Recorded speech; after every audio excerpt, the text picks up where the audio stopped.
Building your online business? Go to Wix.com and set up your store on a single integrated platform. Add products, showcase them dynamically, and seamlessly track your inventory. Accept multiple secure payments, and design your storefront down to the very last detail. Get all the tools you need. Drive more sales with customizable gift cards and flexible product subscriptions. Retain customers with a point-based loyalty program, email automations, and reach millions with sales channel integrations. Complete your setup with a personalized analytics dashboard. Make smart business decisions and shape the next phase of your business. Build, manage, and grow from one place. Go to Wix and launch your online business today.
Sound card keeps getting messed up on there. I need to have IT look at it. Trey, can you hear me? I hear you loud and clear. All right, cool. So we found out that our sound from the table is not going to work. So you're only going to hear Trey, myself, which makes you say, "Welcome to Best Bet, y'all, for our 2-5 deep stack game." You got the Shuffle Master, you got Trey the Genius with us, and yeah, we got a nice little deep stack 2-5 game for y'all. Some new faces, a few familiar faces. Thank you for coming by and stopping by and watching with us. Already getting a little out of line on this hand to start us off. King Israel with the donk bet on the flop and the donk bet on the turn. Nick tried a little bluff raise, didn't get it through, and now Israel again. Just going to take it. So making a little splash to start off his Best Bet Live career.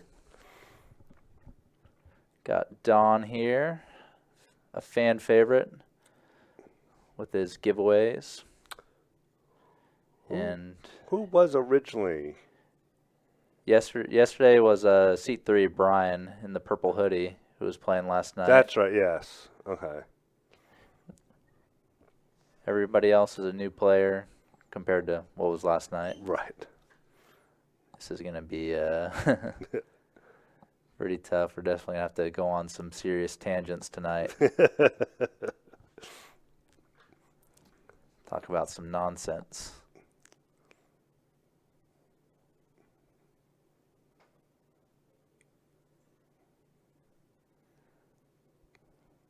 So far, Josh is the only action right now, starting us off. Yep, a lot of offsuit garbage going in the muck.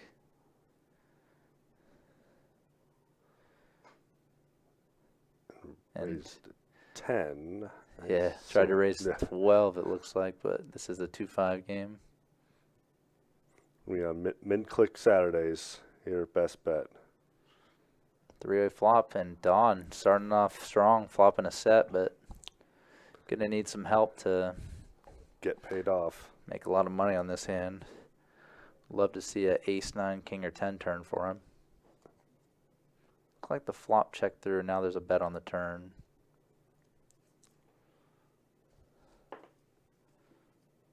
This hand's a mess. There we go.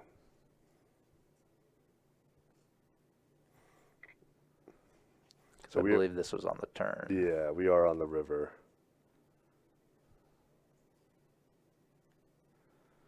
Not sure what the board cards are yet. There it is. Okay, so yeah, Israel turned to king. Called Don's raise. And now Don going pretty much pot.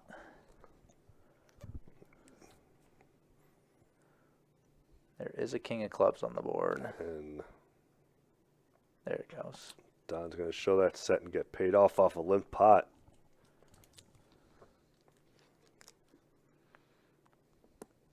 Always good to start off with a win.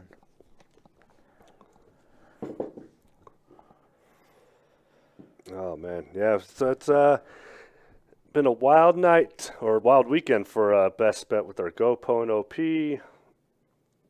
All of our, how busy we were yesterday with our, surprisingly, just $500 high hand. We had like almost 40 tables going, which is ridiculous. Yeah, we're about to get pretty much as busy for the next couple weeks ahead of us.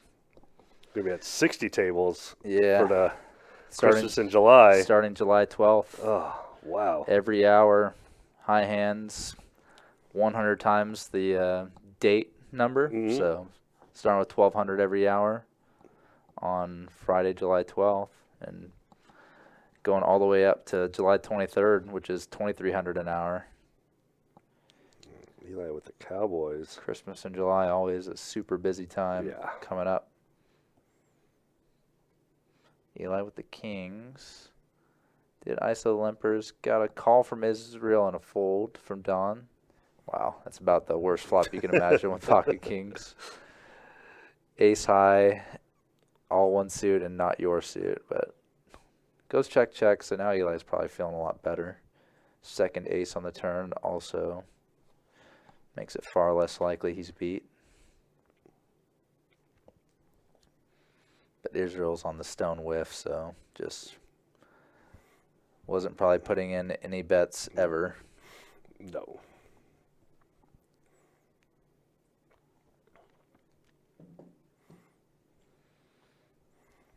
Let's see what we got. Yep, and then after our Christmas in July, St. Augustine has a The raffles, yeah. the raffles for their top of the line golf cart and all sorts of random cash prizes as well. Just have to be there playing, and you can get paid. Yep, and you can earn entries for that Fairways to Fortune Yes. from now until that day, July 26th, I believe it was, or was it July 27th? I think the 26th. I remember it's a night I'll be here. That's why I have not been using my card when I go there, because that would be very heartbreaking if I did not win that cart. Because you do have to be there in order to claim the cards. Yeah, you have to claim, if you get chosen in a raffle, you have to claim it within like a minute. I think you're right. No, you're right. It is the 27th. I think I do believe it is Saturday. Yeah, earn entries May 1st to July 26th. Every hour you spend playing poker bit table games there.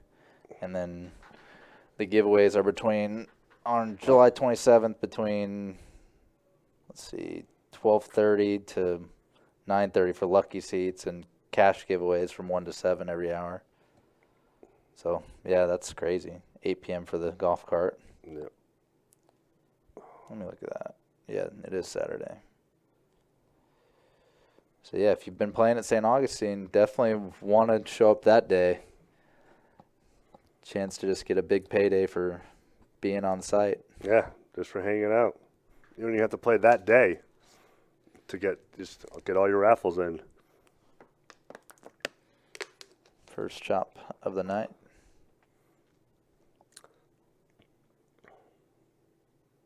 I'm sure Theo's talking about something soccer related. Yeah, I was out there, and a player on the table wanted the Turkey-Netherlands game in Euro 2024 up on the TV, so definitely some soccer heads on this table.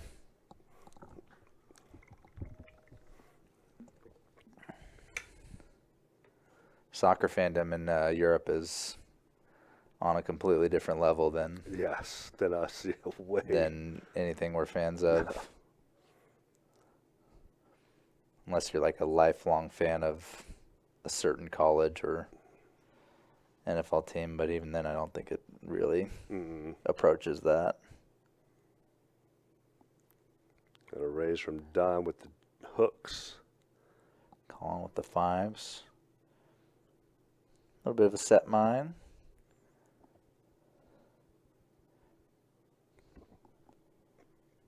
And 3-man flop. Queen 8-8. Queen 9 takes over this board. Instant lead from the queen.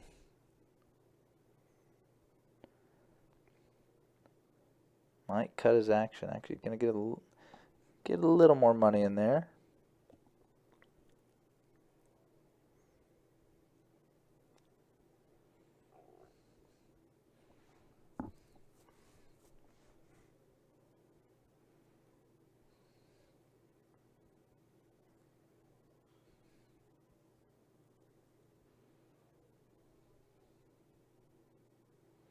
Don trying to figure this one out. Gonna continue calling. Wow.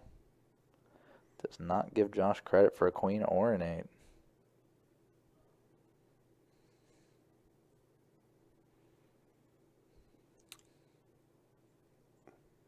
Yeah, bet and quick call. I guess a snap call from Don. Yep. So that's current biggest pot of the night. Hoping to see mini and far bigger. Yeah. More. It's so weird doing this without sound from the table. Yeah. I'm getting the sense from this table that, like, compared to last night, Yeah. I just don't really see That much of a party going on. much interactivity at all. Just a handful of people that don't really know each other or perhaps don't care to either. Or, yeah, just don't like talking to people. But we only can see so much. Last night's stream was basically a party. Only table 59.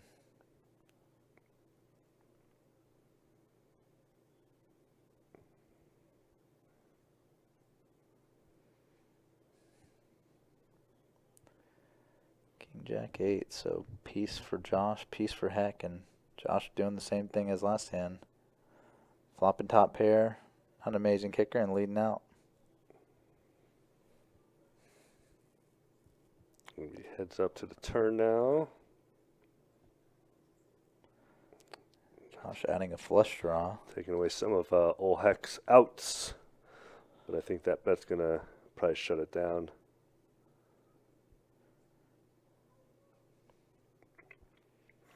And he gone.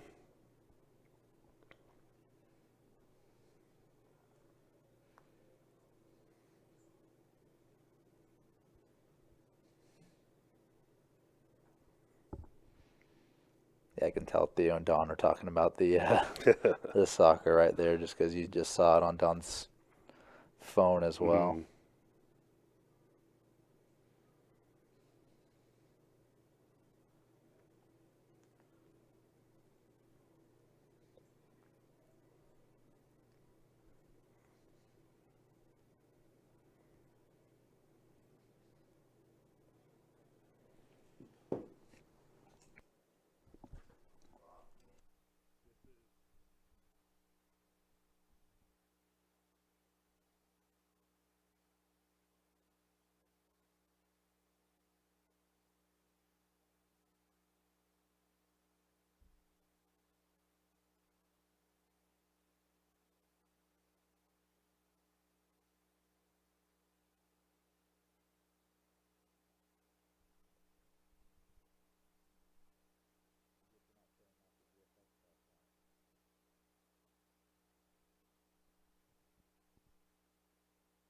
Let me see something. I just want to test this out. I'm going to close this other YouTube page, even though it's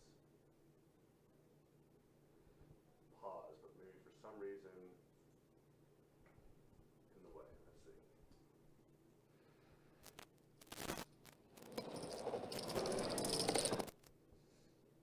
Nope.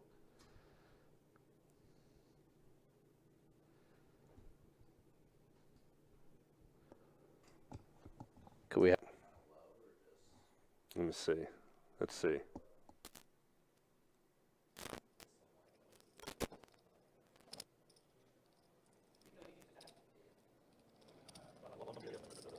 Yeah. Yeah, we were Trey and I were testing to see if we even get like a light sound for y'all for the table, but nope. Yeah, anything that makes enough noise to be made out, just kind of feedback. So I wonder if that has anything to do with with the lights yesterday too. Remember how we Saturday we heard like a slight buzzing sound? yeah, that was just the light itself, and I just unplugged and replugged it. Uh-huh. I don't think that has anything to do with a sound card. Could we get the best bet heads up here? Maybe, not quite. Israel with the Robbie, though.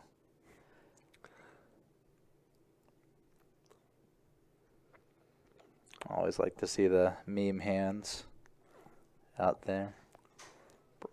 Nobody hitting this flop, Yep. so ace queen's still good. But it might be first aggressor to take it. And Brian is that aggressor. Josh might go for a back. Nope. Did have the backdoor diamonds, but not the greatest ace high.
Let's wait for.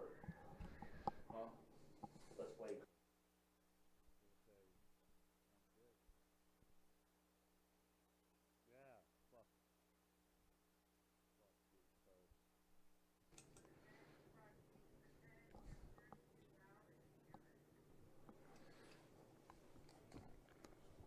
Interesting one shaping up here, actually. That's a huge 4-bet. Oh no, never mind. It's the min click 4-bet. Okay.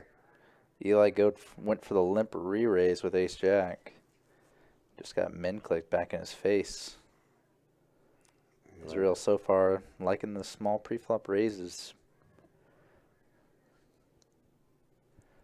And this board whiffs them both completely. Always like to see the air versus air battles. Yes. Who has the biggest huevos at the end? In this case, Israel bluffing with the best hand. Also, if his hand isn't best, I don't know what Eli will really fold unless he gives him credit for a huge overpair. But does take it. Did you happen to see that fold that Star made at the WSOP? Star? Yeah, you know Star Valdez that comes here for all of our opens. I don't know who he is or she is. Yeah. Sorry, but she flops a straight, and there's 4 people in hand. She bets. She leads out. It goes raise, call, and then she folded. Wow. And Guess it was the and it really worked. bad end straight. Yeah, she had the low end straight, and someone flopped the nut straight. But yeah, I was like, everyone, like, it was like, she even got like interviewed 3 times because of that fold. Yeah. That kind of harkens me back to the one instance where Doug Polk was playing that fairly big cash game, and he got straight over straighted by Phil. Helmuth, yes. And Helmuth played it like abysmally. That's like a psychic said, all in for 25,000 to your 3,000 bet. And Doug finds the fold. Yeah. Don here, kings. Disappointing that Eli only flatted with the ace king.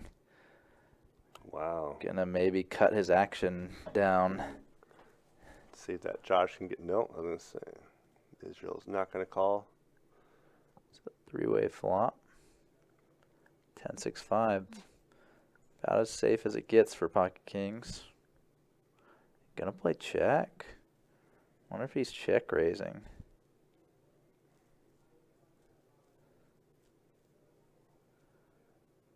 Uh-oh.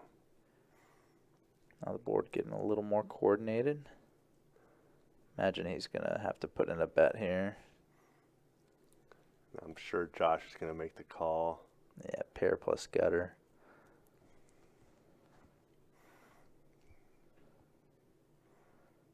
Hard hand to let go.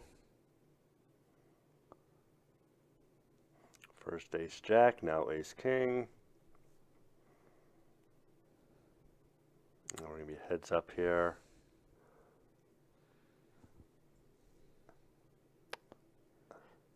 Diamond's complete, but I feel like Don's not really giving Josh diamonds too much since he checked back the flop. So I imagine Don's going to go for value. 200. Just hoping for a call from a 8, a pocket pair. Might be a little too much considering what Josh has. I think Yeah. since we know what he has, like I think 125 would guarantee getting a call. I think this might be. Yeah. That's the thing, though. Yeah. You can quote-unquote guarantee the call, but your reads may not be right. Oh, never mind. That was the right. That was the right bet. Anytime you get your opponent to take some time and call, typically you chose a decent size. When you get snap called, you know you bet too small. Right. That's very true. It's a pretty common truism. Yeah.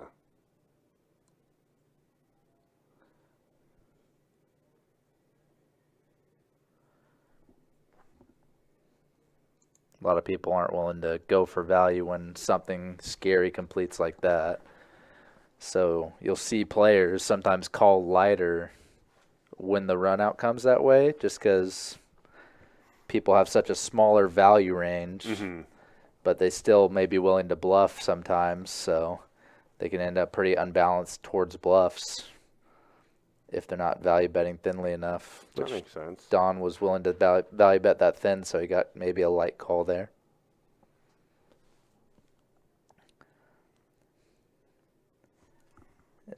Like, how many times have you seen someone when we're dealing or watching the 2-2 streams, someone in Don's spot has a hand like Don has, or maybe even better, like a set, and the flush completes, and there's like snap check, like Right.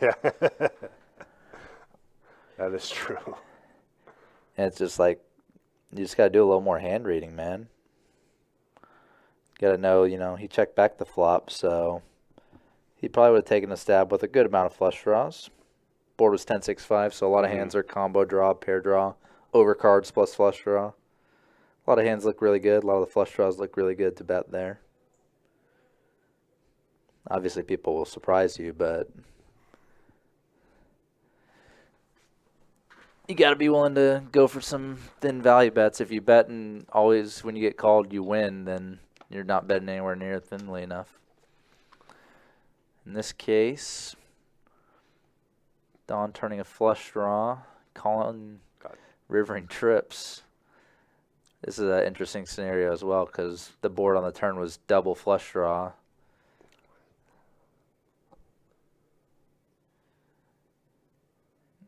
Brian raised. Yeah. Christmas for Colin. I don't know if Brian needed to raise here. He was getting such good odds anyways. Could maybe beat an 8 or just like a random pocket pair sometimes. If you're trying to bluff with an 8, it's probably not going to work. He's gonna make the call with the raise. Damn. I don't know if that was next level or the other way. Generally, when it comes to calling river raises or river 3 bets, calling them light is not going to work out for you.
Ace King here again for Eli.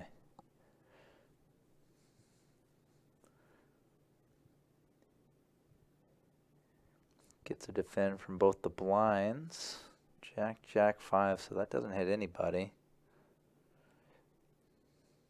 Again, first aggressor. Typically going to take it on these paired boards. Everyone whiffs. Now Colin adding a gutter.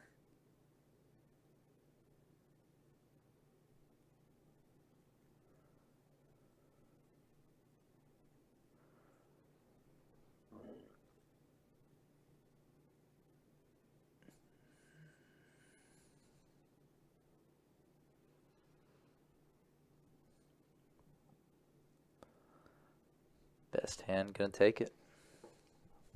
This time with a bet.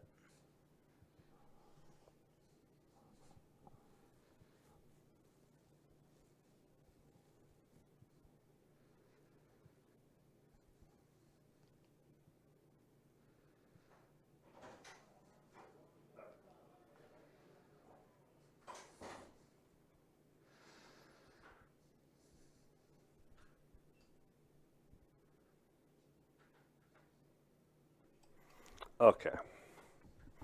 Let's see. And then in about 2 minutes, we're going to have a dealer change. From what I understood, there is going to be a bomb pot. Love the bomb pots.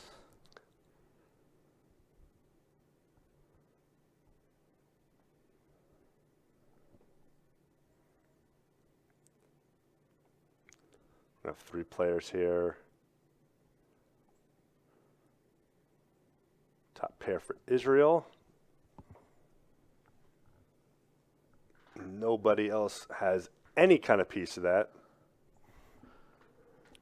Old Heck got the, does have the initiative. Gonna try to take a shot at it. We'll see how far this one goes.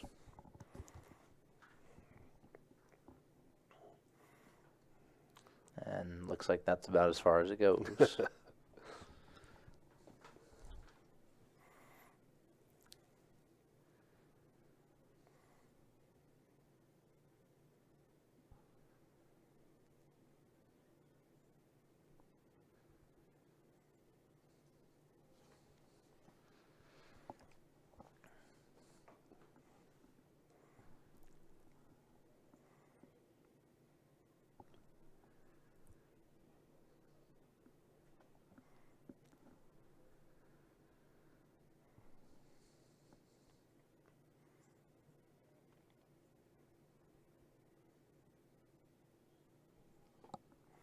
So we have a button straddle here on the Josh on the small blind with the trays.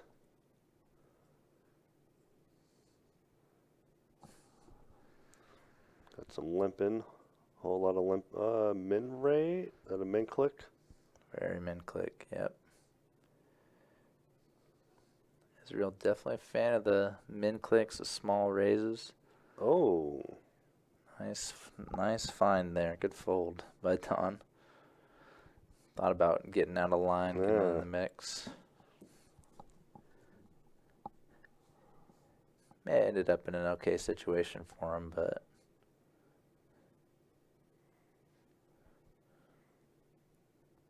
yeah, it definitely looked like there was going to be a 3-bet from Don. I think he was either going to 3-bet or what he did, fold. Didn't want to take that ace-10 super multi-way. But if he did 3-bet, he probably would have gotten Israel off with a flop bet off of the hand. That's true. His hand's just kind of going... His hand's playing like a limit hand, I'm just going to say. It's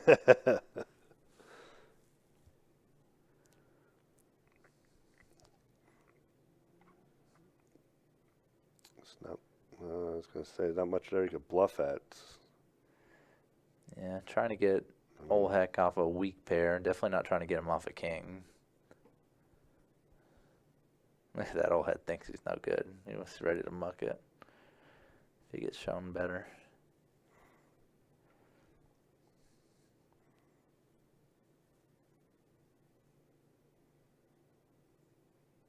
All right, Jacob is making his way in. The legend. Let's We'll wait till the whole hour before we show stats. Not much really happened that first half hour. No one really got out of line. Yeah, like just a little more time to get a more reasonable sample of stats. This is where I'm going to say this is going to get out of line. I have no idea what happened. This is just a random guess, no education guess at all. Yeah, I have no clue as well. Right now we got 7 bodies in the bomb pot. And now Josh. Everybody else is. So all 8 players, double board bomb pot, I assume. Definitely some chances for some pain. These bomb pots, man. Yeah. I really hope there's never a time where triple board bomb pots become a thing. I mean, that would just be ridiculous. That'd just be too much chopping and too much of everything going on. Having to figure out so much stuff. Yeah. So one board ace, ace, jack. The other one queen, 4, deuce. Nick a jack. Israel a jack. Oh, What in the world? That might be high hand. And quads and top pair on top. I mean, you have a hammer. You either have a hammer lock on the bottom board, or you have to get someone has to hit a royal to beat you. Yeah. Either way, you welcome it. Although Don's not going to. I don't think Don's going to call it this flush drawn pair on. I don't know. Maybe. Yeah, it's a 2-way hand, but it's very poor on both boards. Yeah. Colin with aces on the top. Don't you raise, Colin. It's reasonable to raise. You're obviously not a lock on the top board. Lucky for Don that 7 was not on the bottom. Mm-hmm. Just quads in a bomb pot. This is insane. I do like that he looks like he's about to put in a bet here. You have a complete lock on one board. And a very, very strong hand on the other one. You want to build this pot. You want to get as much money in as possible. And you wouldn't mind it being multi-way. But it does just get a heads-up hand between him and Brian. And the rivers, we're going to have a scoop. Yes. Okay. Yeah, I was showing chop for a second just because the queen of diamonds on the top had not been inputted. Oh, okay. The thing that's brutal for Brian is just now a queen beats him on both boards. He was maybe going to, back into a win on one board or the other, depending on what he was up against. Now he needs to be up against a hand like ace-8, ace-10 for him to chop. And it's very believable. Brian can even just have like queen something. He would have hit a straight on the bottom board too. Yeah. Well, Colin wouldn't be betting for value then. Well, not be getting value from a bet because he'd be chopping. True, I was talking about Brian's situation with his 6s. Yeah. Oh, wow, he made the call. Yeah. I feel like he went wrong calling on the turn, to be honest. Yeah. Just contending multi-way with a pretty meh hand on both boards is not really how you want to play bomb pots. That's an okay way to play if your head's up, but when you're multi-way, it's just likely you're going to get beat on both in some way. Let's see. Do we have a moat in here? No, it's out there, huh? I'm going to see if that's a high hand. Check.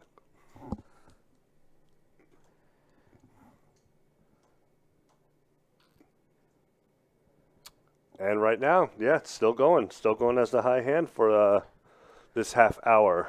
It is quad aces with a king, so pretty tough one to beat.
So Jacob already showing fireworks with the quads in the very first hand.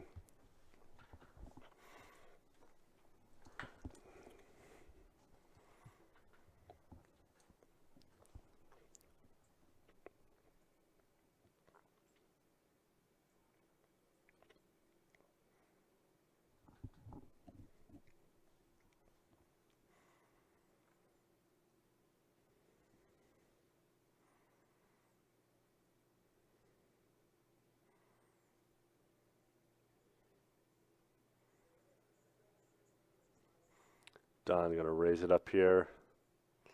The 4 deuce of diamonds. Let's go.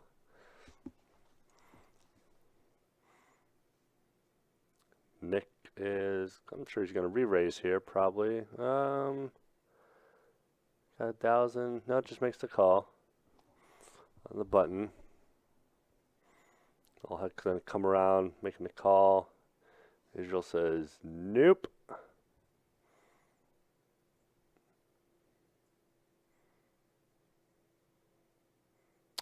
Ace 9-9. Nobody really improves. Nick's still ahead with his 2 pair.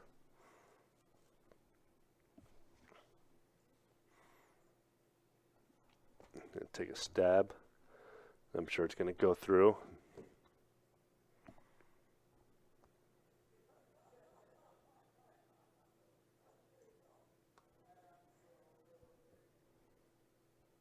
Uh-oh, zoom mode still active.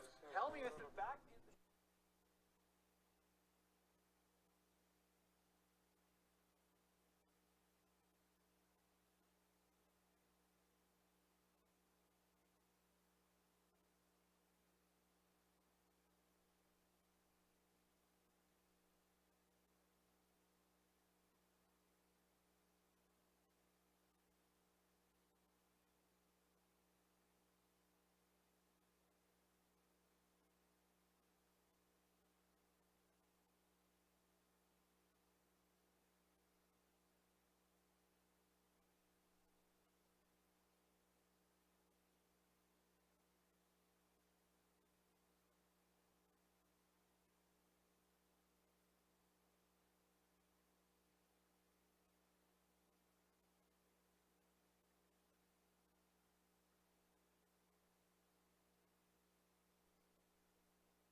So as it shows, we got 3 minutes left of high hand. Still going on for Colin. Looking at an extra $300 free dollars. Courtesy of Best Bet. Well, countdown timer's 3 minutes. As we all know, when it comes to high hands, it's pretty much 2 minutes after the countdown stops.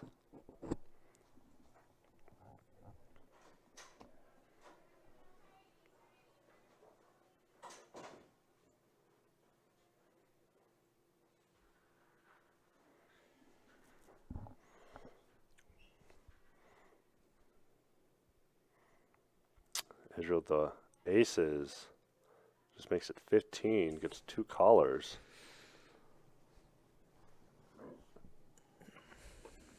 And Israel's going to bet and take it down. Yeah. Oh, never mind. Oh, check it back. Interesting. And Now spades is there and a full house. well, So I was just expecting him to bet, 15, 20 and take Right. it down. Now he's in for a world of hurt. you better not raise now. Nope. Looks like he's just cutting out the call. But now Eli may feel the need to put in the raise. So exciting to make a boat on a paired board just because someone has trips, you're going to win so much money. Yes. But he is just going to call it. Oh, no, he made. Oh, he no, added did 100. raise. Okay. Okay. And now what does Israel do? Now it sure looks like aces are beat. So minimizes the loss. Lucky for Brian, the spade did not come up. Yeah, definitely lucky not to get there.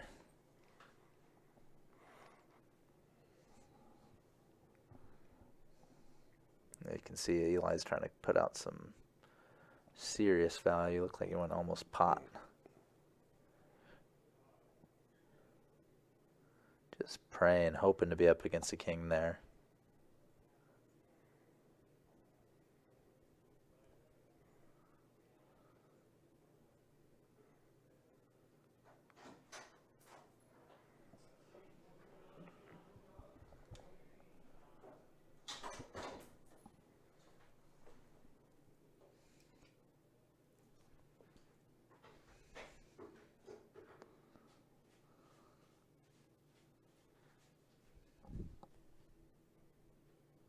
I'm grabbing 1,000. What the hell's wrong with you?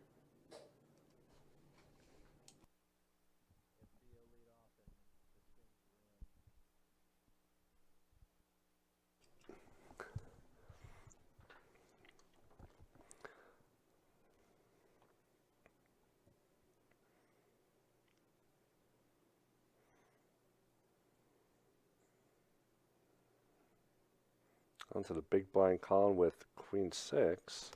So it looks like the best bet heads up. First time tonight, from what I can tell. 5-way flop. Brian is as live as he can be.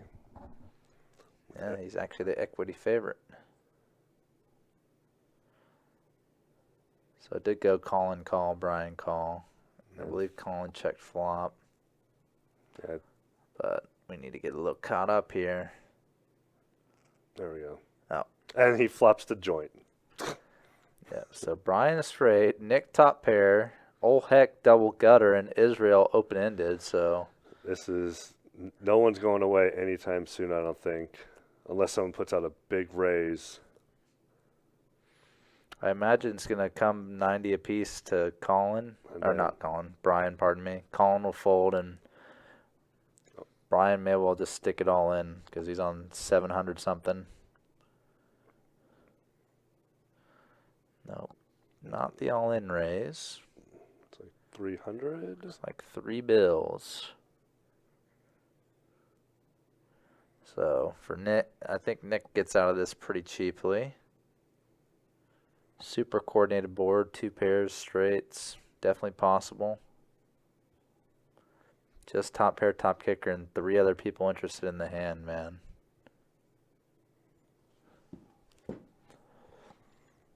You have decent expectations when you bet that hand, just to kind of get it heads up or maybe take it down.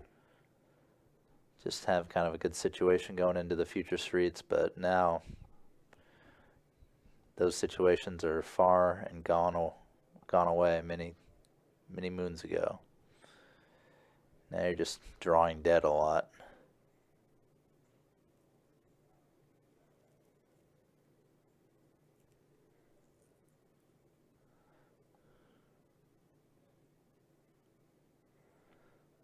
Nick, give him this some real thought. Yeah, just top pair, not really. Wow. Oh, he's just did he jam? Wow. Heckin' Israel. Just open-ended. Not going to try to draw at it.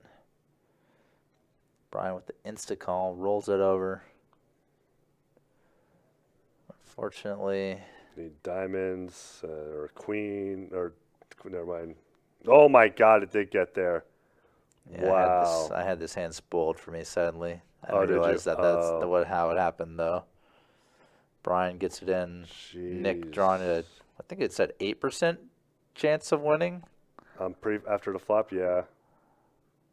But I don't know if it went up after everyone else folded. Maybe it did a little bit, but wow, that's just terrible. Brutal. Brutal one for Brian there. What if Brian did, like you said, like what if Brian did jam?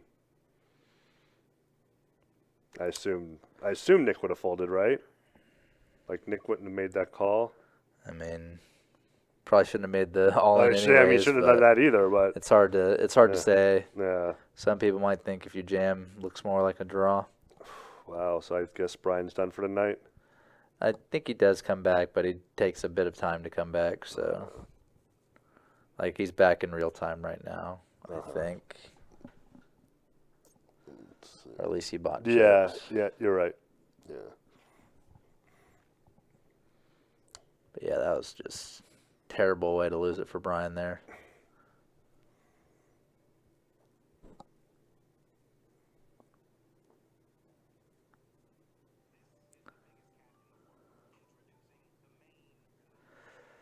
I've definitely had losses like that, straight against a pair, top pair or something, and backdoor bigger straight, backdoor boat or something. Those are hard to stomach because it just feels nearly impossible.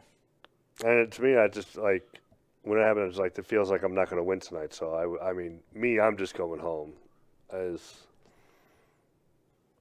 I have no problem waving that flag. Just admit defeat.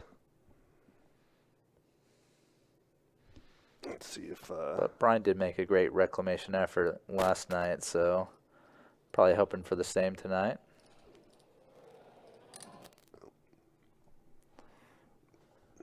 And then Don getting 2 pair on this flop. A quick bet and take.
Don's ace high here, all the way good. Eli just checking back the double gutter twice. Never electing to bluff. I think not choosing not to bluff was good on the river, but definitely missed out on the chance on the flop, maybe on the turn too.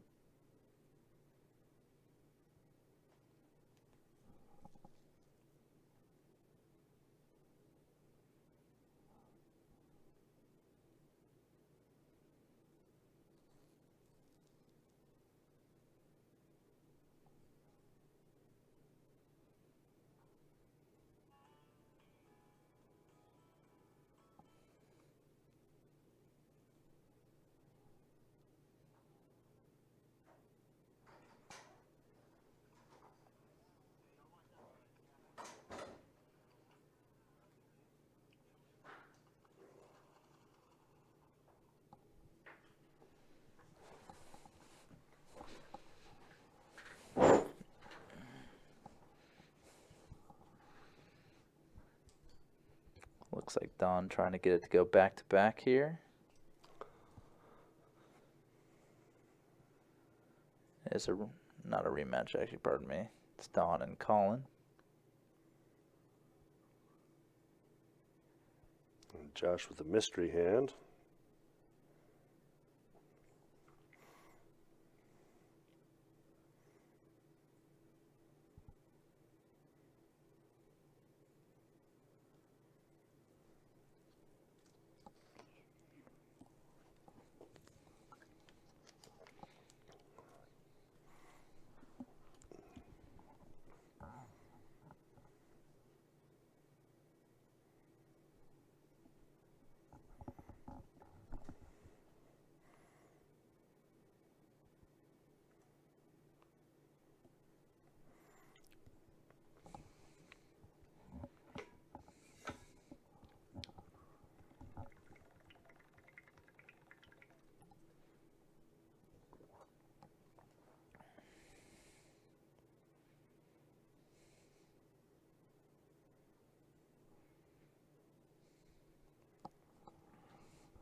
Comes the Nick on the button, gonna raise it up.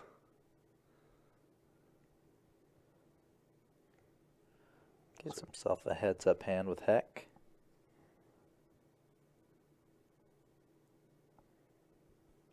Both players miss.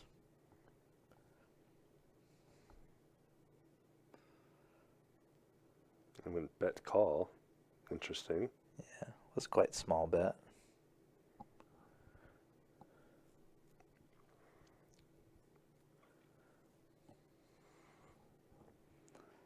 Both players with air now.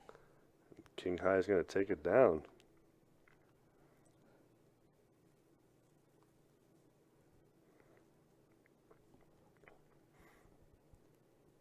Just had a hand a little bit ago when you weren't here where it was a heads-up hand between Eli and Don. Mm-hmm. Eli was in position with 9-6 suited, and the flop came 7-5-3, so he flopped double-gutted and just never took a shot at it and just let Don win with ace-high. I hate when those types of hands happen to me where I'm like thinking someone's super strong or like maybe they won't fold to a bluff and then they have something pretty weak. Right. Just feels like you missed out on a chance. It's a big swing too. It goes from winning money to losing money.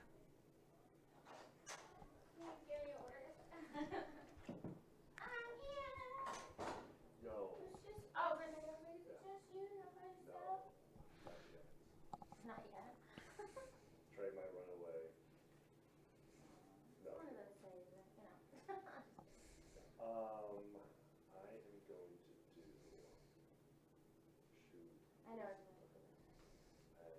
I just wasn't. Yeah, I was watching. I was like, oh. I'm going to do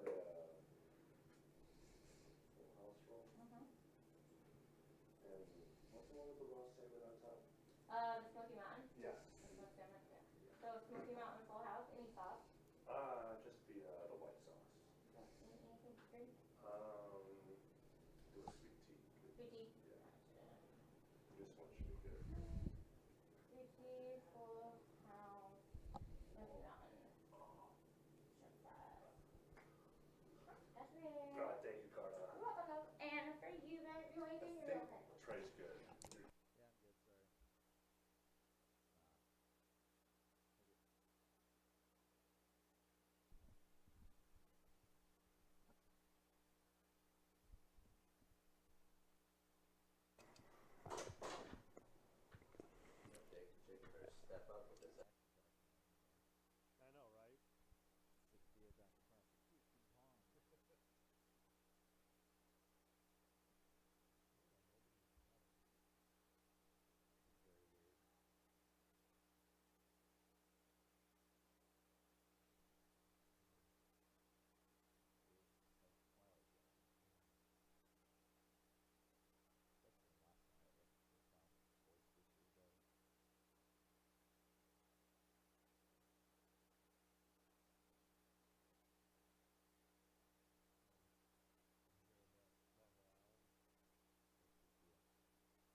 All right, so as we said, Brian is back in the mix.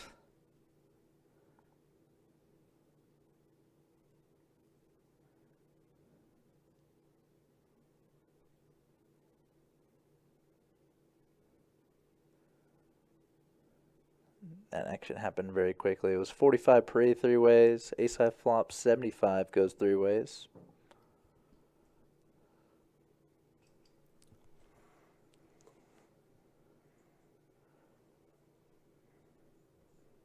That 150, see if Don can get. Nope. Can't quite leave yet.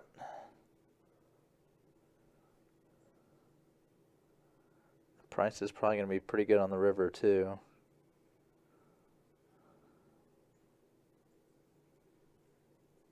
Yep, he went very small, 125. Not that you can really do, but stick in the call and hope to see slightly worse ace, chop, maybe some weird hand. Just when you're getting that huge pot odds, like over 5 to 1, only need to win like 15, 16% of the time. Mm-hmm.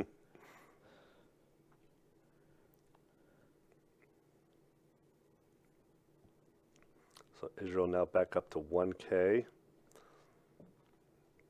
And Theo's coming back in, so now we'll show some stats, see how everyone's doing. Nick, Colin, Don. Now Don's only up 100 after that last hand. Probably was up about 500. I think he was up that before that hand. Oh, yeah, you're right. It hasn't gone through yet, so he's actually down probably about 350 right now. Nick and Colin up. Brian lost the full stack on that. And now That bomb pot and that Yeah. 9-7 hand, both were the 9-7 was very tough. Ah, there it goes. Yep. All right, so now it's all back. And now who's causing all this mayhem? Brian, Josh, and Israel are top mayhem players, causing all the action. And now we're going to see some more action with our double board bomb pot. Yeah, I think we got everybody in again. Just looking at the chips in the middle. So $25, 2 boards, 8 players. Last one was a scoop and maybe a high hand by Colin. We'll have to see what this one is.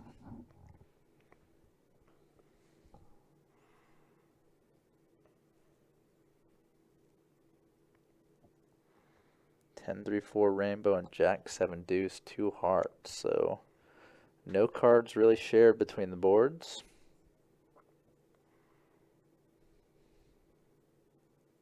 Brian with 10-7, so top pair with the 10 and middle pair with the 7. Potential on both boards.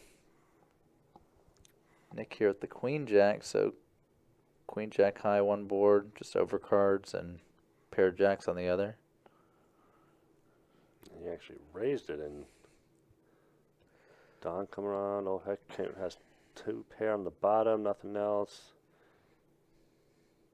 Don You can see just how big this pot is already. Already 500 in the middle.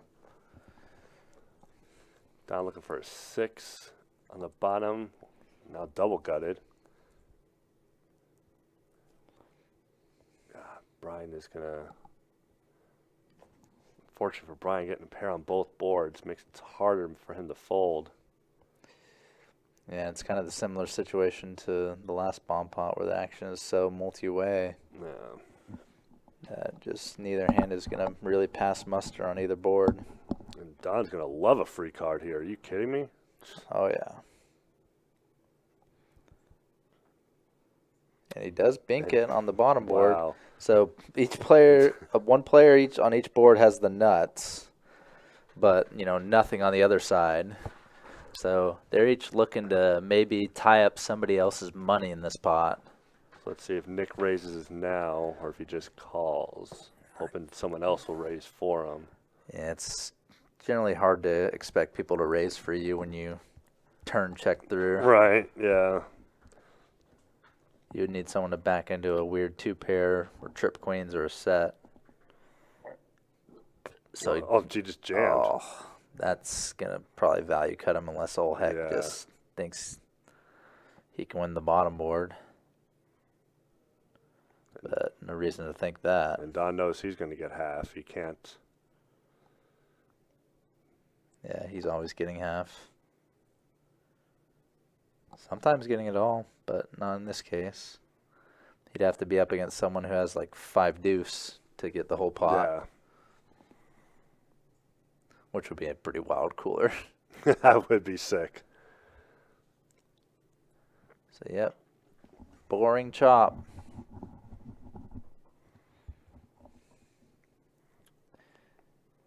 Yeah, for Nick, the thing is, like, whoever has a queen probably has something on the bottom board, too. Right. Just because they played for the flop bet. Let's say, like, a queen X of hearts, so. And a queen might not even pay his all in either. So even though you have the nuts on one side, you don't necessarily want to go crazy and just jam. Yeah, I think if you would have raised like 200, that could get old heck to make that call with 2 pair. Yeah, old heck might want to try to see if his 2 pair is good for that bottom board. Definitely interesting hand. I played a lot of high-low games, so kind of know about going for one side or the other. Right. Old heck, back in it. Ace-jack. Oh, okay. It looked like it was just the 3 red chips he used. I'm like, that is a sizing. Decent looking hands in the mix here. Come on, Colin, get in there. Look at that. You just called the 8, and now you got this crazy good pot odds closing the action. Let's get in there.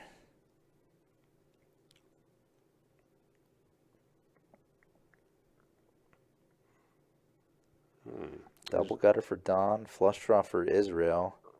Nobody made a pair on this flop. It's just a couple draws. Which is amazing how 3 live cards came out on the flop. Eli flopping the bottom side gutter, but he has equity, but not with his straight draw. His equity is in hitting a 5 or a 4 and staying the best hand somehow. So, gonna get a heads up hand now.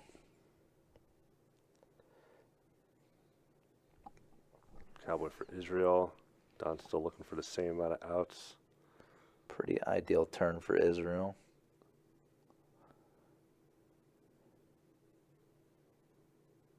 And there it is. Non-ideal for River, though. How much can Don get? I imagine Don's just knowing how he plays. He's probably going to bet like 225 or 300, somewhere in that pretty big range. You are correct. Oh, 3 and a Q. Goes pretty much full pot. Perplexing line because Don just called flop, check back turn, and gets pretty big respect on the river. Yeah. I didn't even like that check from Israel after the turn. Like, I get a pair with my flush draw, I'm firing away. There's no... Yeah. There's sort of there's reasons to and reasons not to. Obviously, you pulled ahead of a lot of the hands Don has, and your hand just is crazy ahead, has crazy high equity. Right, yeah. Can obviously make a flush and play for a big pot too, so there's plenty of reasons to bet. But also, just kind of, maybe you want to induce a bluff, maybe you want to induce some action later from a hand that's not really going to pay a bet. There's definitely 2 sides to it. I'm definitely in the camp of betting that turn with that hand.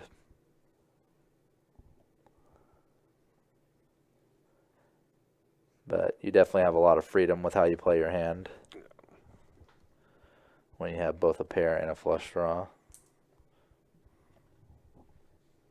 I don't know why, but I turned complete psycho mode when I hit that. Yeah. It's definitely not a bad play to go psycho mode with any pair plus flush draw on the flop because just your equities are so high. You're crushing opponent draws. You're crushing opponent's worst made hands, and if someone has if you have top pair and a flush draw and your opponent has an overpair and you're completely live, you're a favorite. Right, yes. But things do shift on the turn a little bit. But that was a very good spot for Israel to continue betting for sure. But most likely good thing he didn't, because I'm pretty sure Dom still would have called with the double gutter. Yeah, Depending on unless he made it huge, like Yeah, 250 plus or 200 plus. But 5 doesn't do anything. Eli's going to take this pot down unless Brian can make a big bet. But yeah, Eli backed in the best hand on the turn, and definitely fun to see two non-top pair hands battle it out. oh, and there's Country giving Colin his $300. It's 3 black chips. As you know, 2 black chips and 4 greens. Yep. So high hand on the stream. I don't think we've had one all week. No, and I think now high hand is done for today. Yep. Well, until In tonight. real time. Until 8 tonight. p.m., yeah.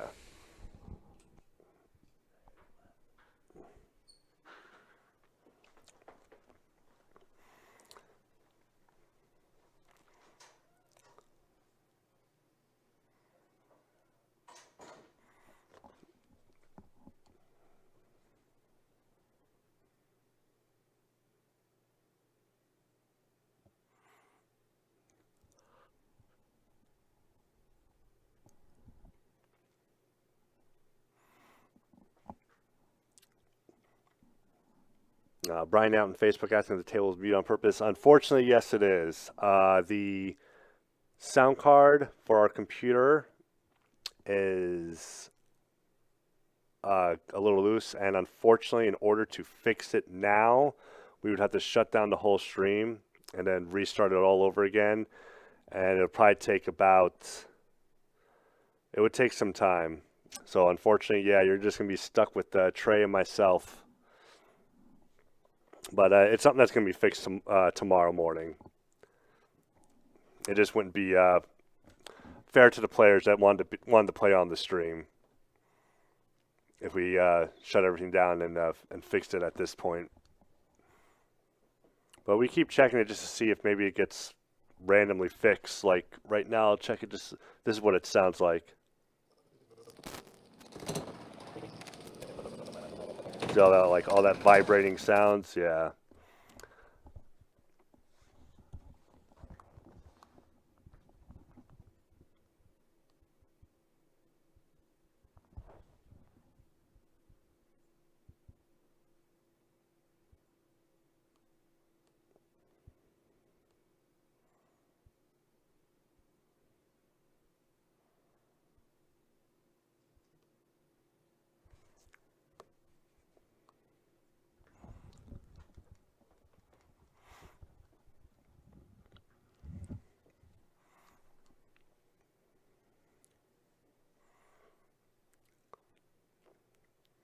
So Eli's starting the raise.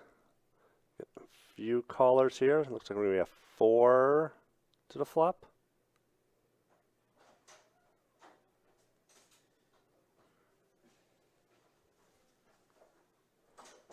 The ace, deuce, deuce.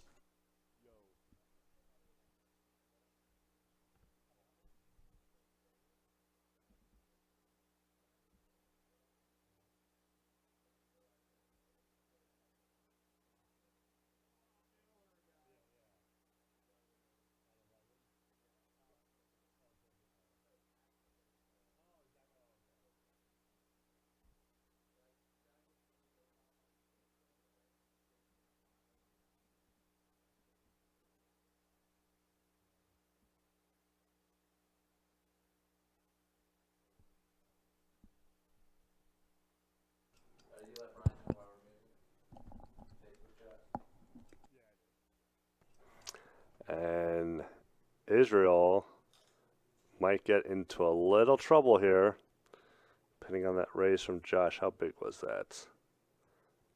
Was that 80? was 85. So let's see what this river. This nothing really scary about it for Israel. Like, and and he went all in, and of course he gets called, and Josh is going to take it down with the eights full. Yeah.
And the eights are back, but this time for Nick.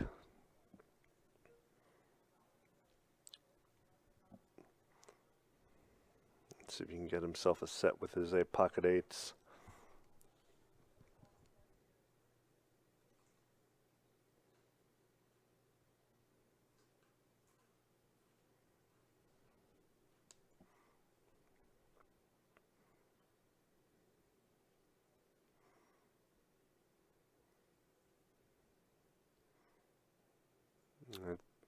Just be heads up here with Eli and Nick. 3-bet got everyone else to fold.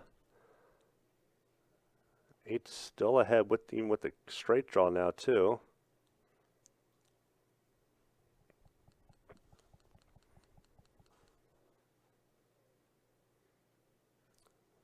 Gonna bet small this time. I think that was just 45, 55, 65.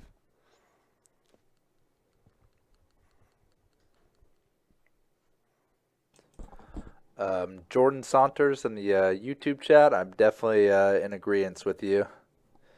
I don't know where that came from or any sort of reasoning for that. It was just, I got an ace and I'm not folding, so I'm not may as well folding. jam. Yeah, yeah. Eli adding a flush draw here on this hand, so some more potential to win it. He's trying to win it through pure aggression, though. Somewhat small turn sizing, 145 into 320. Just under half pot. And I don't know Nick, but I don't really think he's going to fold here. To fold here, you got to give your opponent pretty pure credit for Yeah. only stuff that beats you. Never airballing or drawing.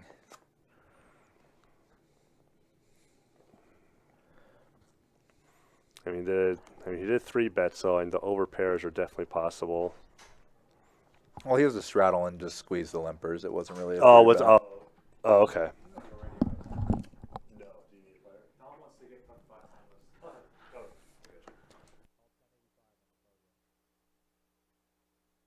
Yeah.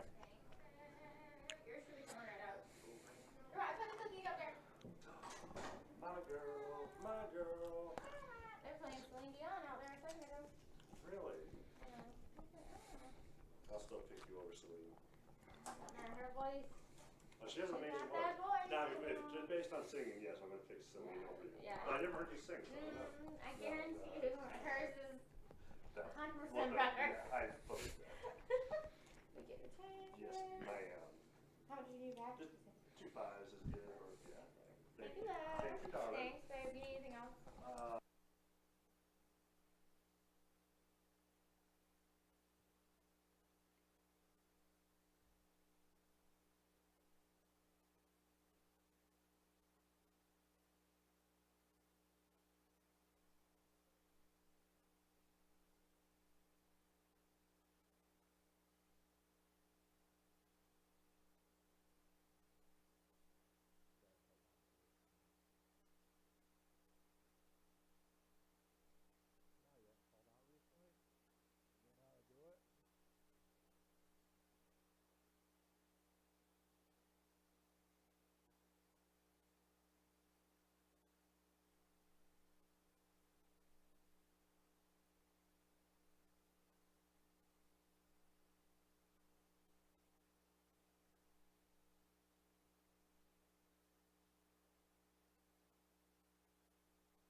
Okay, so Eli, Josh, pair plus open-ender, and Brian adding a second pair on the turn here.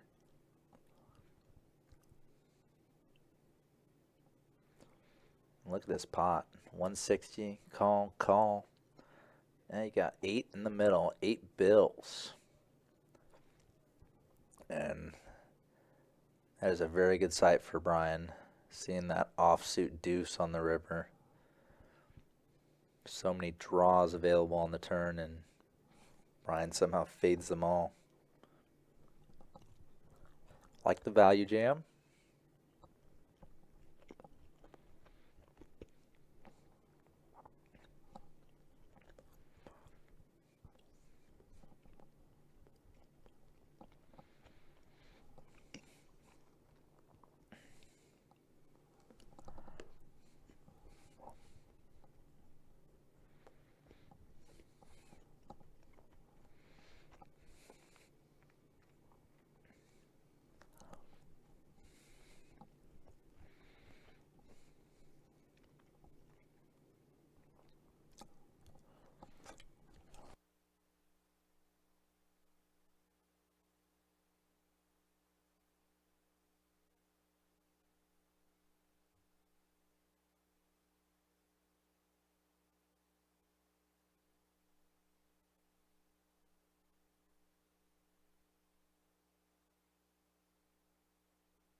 Yeah, Josh's decision here is already like at the start very tough, but also just has Eli behind him too.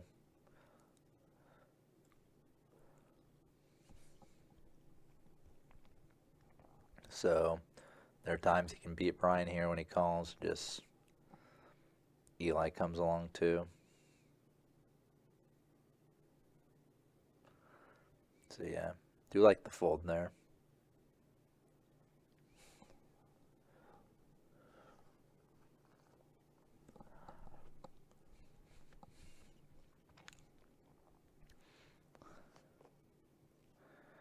One time we're kind of seeing some reasonable table chat here too, and just sadly no table noise. Sorry, everyone.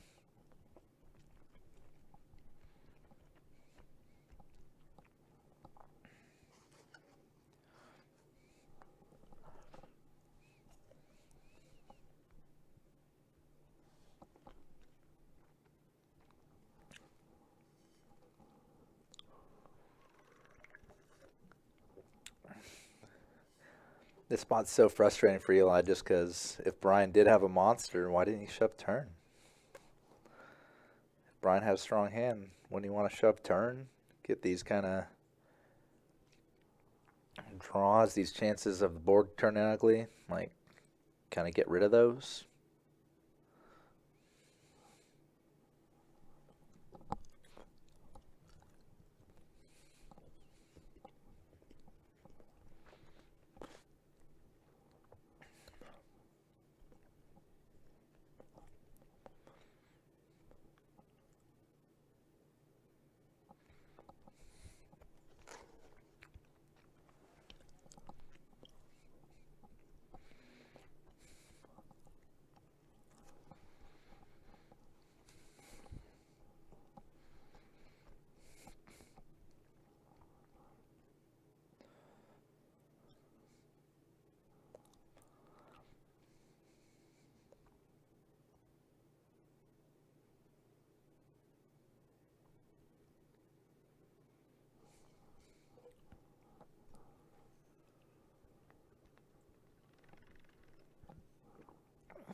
Yep, Eli does make the call. So Brian, a much needed full double up to begin the reclamation effort after that brutal hand versus Nick. About a little under an hour ago.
Okay, best bet heads up, but 5-way 3-bet pot.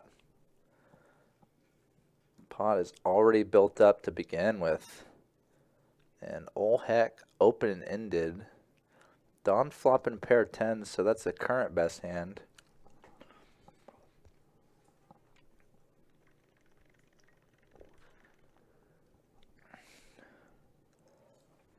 Israel again. Gonna get out of line. Just leading with an underpair into 4 opponents. There's a lot of things I'll do in poker. That's not one of them. Yeah, multi-way 3-bet pot, and the board has 2 Broadway cards on it. Yeah, if I don't have at least 2 pair with 5 people in the hand, I'm not betting. Or a pair and a flush draw. Or a pair and a yes. Or a pair and a flush draw, of course. Which is basically honorary 2-pair. Yeah. So, yeah. Even Eli's going to get in there. God, ol' heck is just getting some crazy pot odds on his open-ender now. And he's probably going to fold. No, you better not fold the open-ender. I'll just have to assume the card's misread then. Even if you don't win any more money on this open-ender, it's still a call. Right, yeah. I mean, Or if you hit an ace, you're doubling through Don. And probably tripling through Eli and Don. So, yeah, look at that pot. 1,300. Brick City turn. the most pointless turn that could have came out. Now it's probably going to get checked around. Unless Israel just is It's going just to go insano mode. Oh. Very bizarre situation. Don has the best hand, and he has no reason to think he does.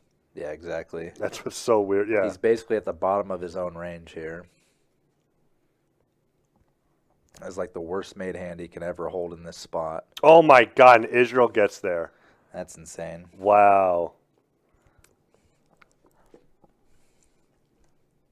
And Been some wild stuff on this stream so far tonight.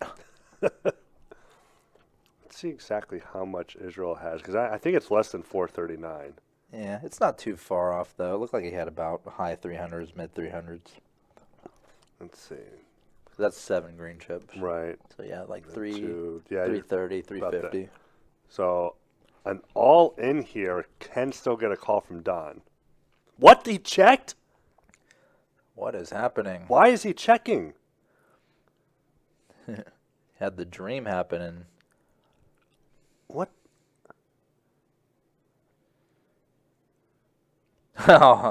You can see the just kind of recoil Wow. of Don's head just for a second before, like, having to muck.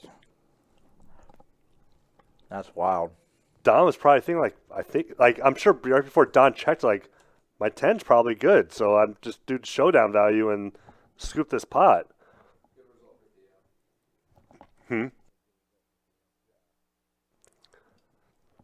Wow, such an odd, but still an odd check from Israel. I definitely do not agree with that. I mean, nothing there beat. There's no reason for anyone to have anything there that would beat you. There's no way a set of kings or 10s are checking all that. Yeah, and there's only one guy left to bet behind you, Yeah. so you're hoping for them to bluff or value bet a hand that won't call your bet.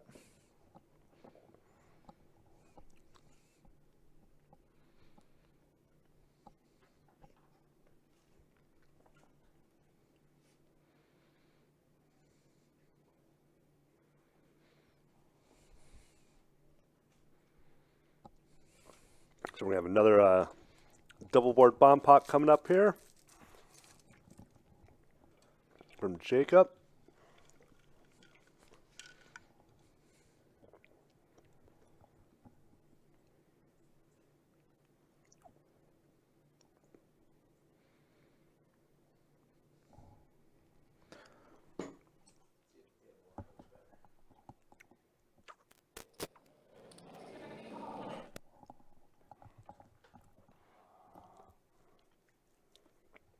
Table sounds like a vibrating,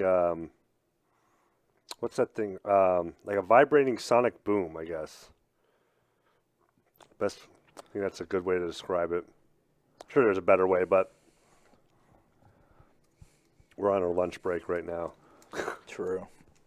No thinking aloud. So both boards here don't really share cards. Josh and Colin right now going with pairs. Hard to tell who's got what because, yeah, Josh has a decent two-way hand, but other than that, I don't really see anything going on this hand. I don't. There Anybody? might be a bet from Josh at some point, but no, never mind. I figured with the straight draw on the top pair on the bottom, maybe get a little bet in there. Potentially, for sure. So Eli. Eli is going to make the bets. There's no reason to put anyone on a 5, that's for sure. No, 3 of them on the board. Yeah. So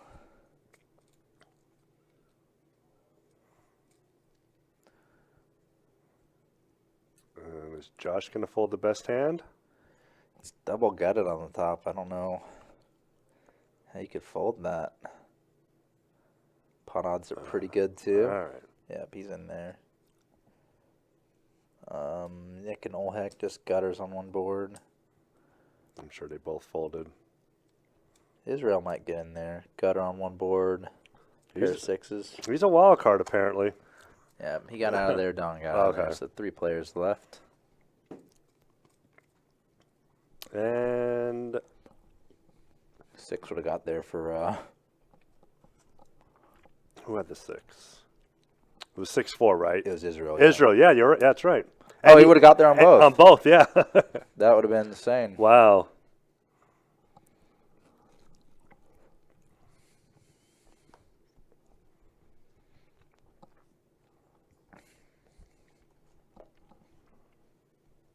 There's not much you can really beat Eli. I mean, there's no way your 9 is good here.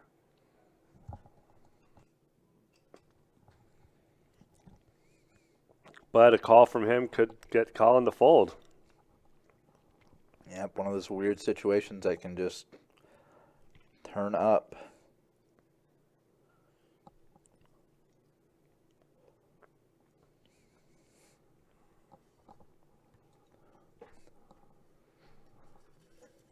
Remember, Eli's calling 80 to win just 275 and does fold it and Yeah, Colin. Yeah, wow. did fold the chop.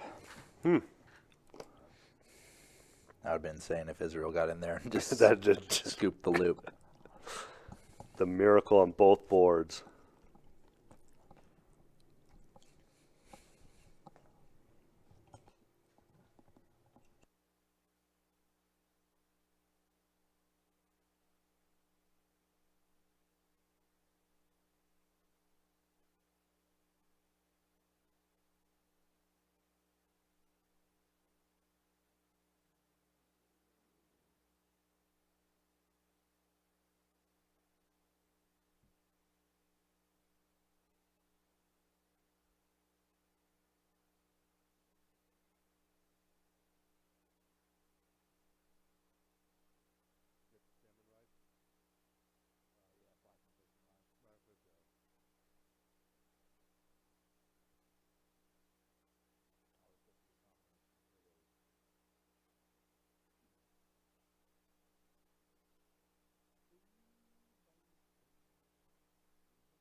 Don putting in the raise here at a bad time when Josh has pocket 10s.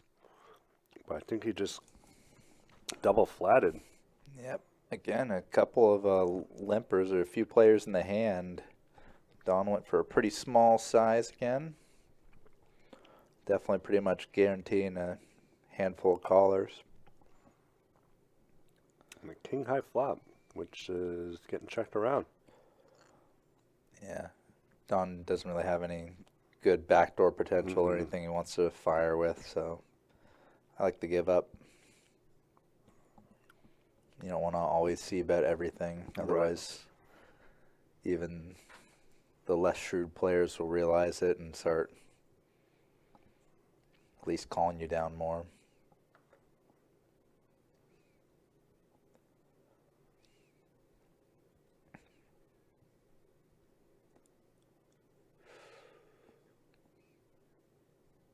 I could feel that pop from Brian there. Pushing his chin up. Get that little neck pop.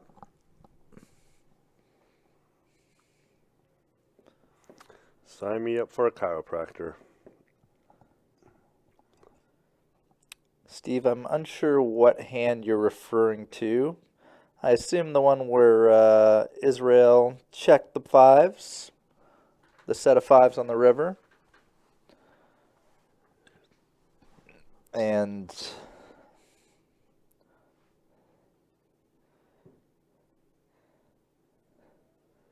while they are possible, you got to kind of work in poker on what's likely. Because if you're only thinking about stuff that's possible, you're going to kind of miss weight and kind of end up playing monsters under the bed or too scared. You get coolered sometimes. Generally, if you get coolered and you have a strong hand, whether you bet or check it, typically you're still going to lose a lot of money. So it's about maximizing for the times that you aren't coolered.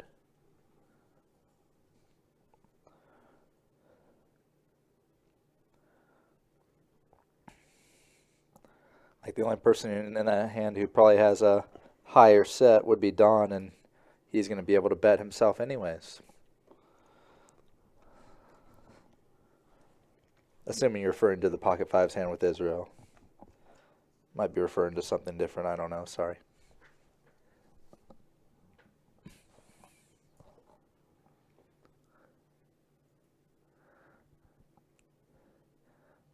There's also just the classic straw man argument where, like, you made the hand and didn't bet? That's crazy. That makes no sense. Yeah. And obviously that's not really logical in every situation, but it does have some application.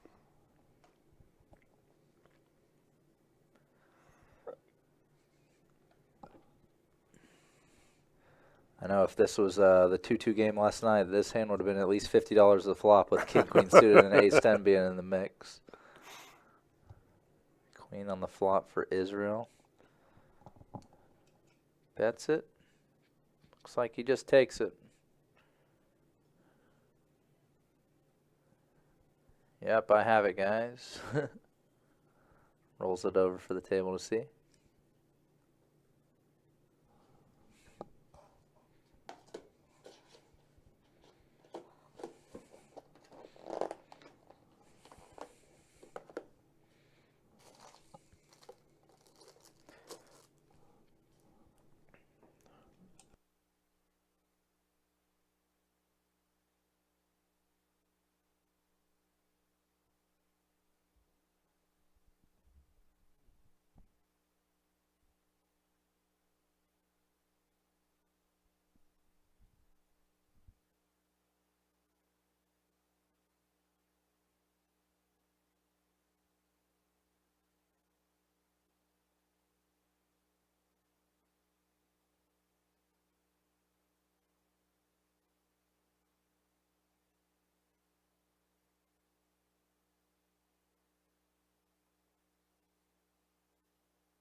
Wait a second. Was this the limp pot with kings?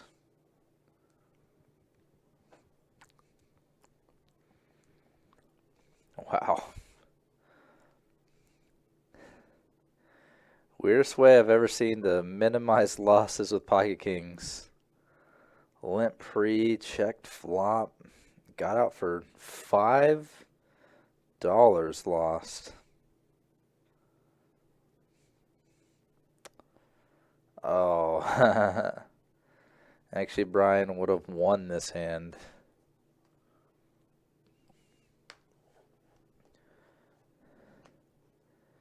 Both gentlemen just playing the board. Brian would have had pocket kings for aces full of kings.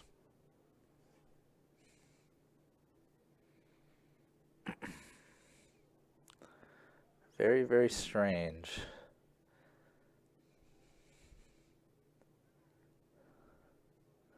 To see a limp with kings. Especially from one of the late positions like that.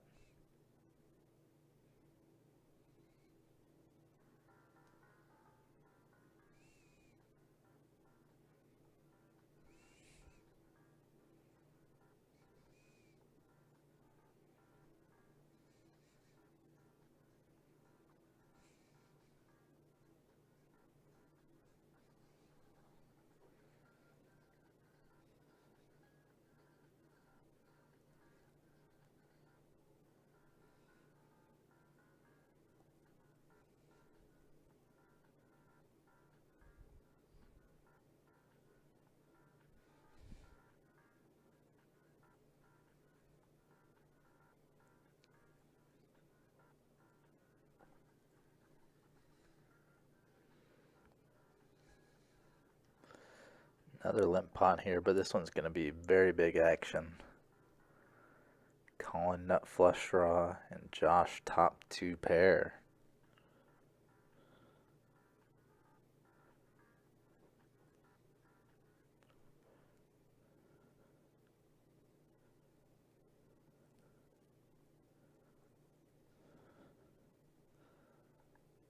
So this pot is building up quite quickly now.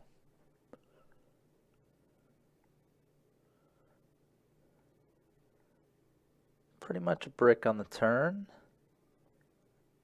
but goes check, check.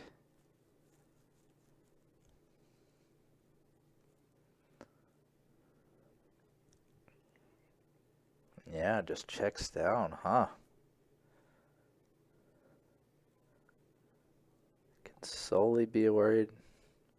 Got a deuce there to check that down with the jack 10.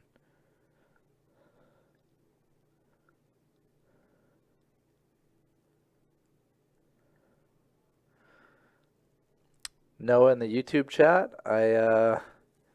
happy to see someone rooting for Eli here. Sadly, I haven't heard a word from him because we can't get the table audio to come through. So thanks for coming out. Thanks for coming out and watching, man.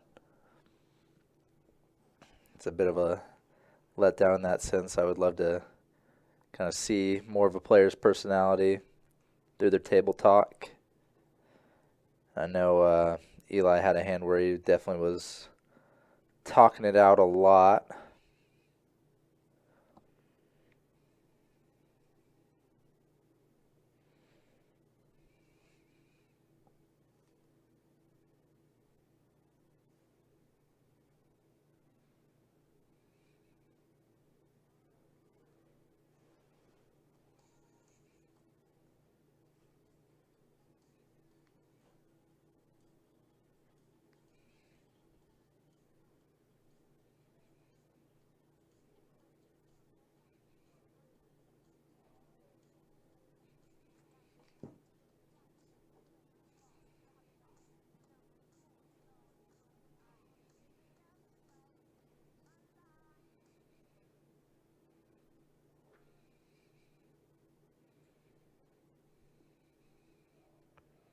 All right, enough limp pots.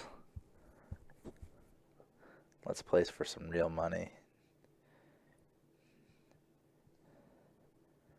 But it's gonna just be a folded pot now.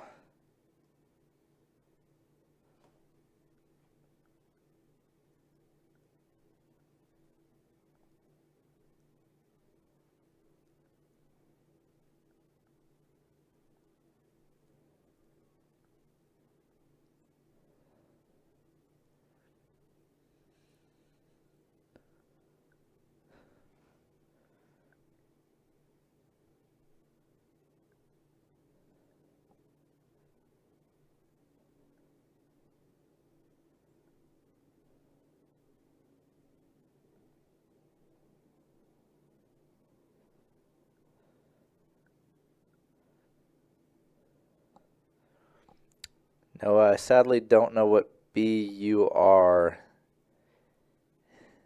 means.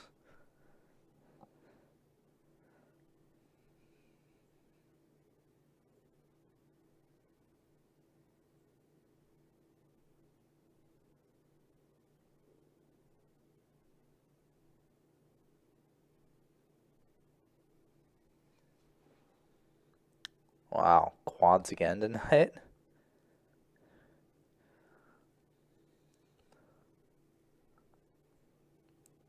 Oh heck, making quad eights, but nobody with a hand whatsoever. So maybe on the board for high hand.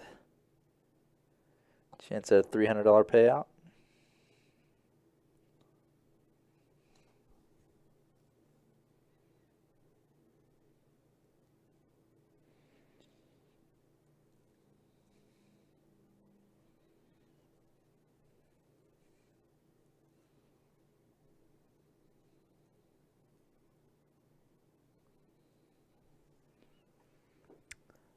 Fred in the YouTube chat.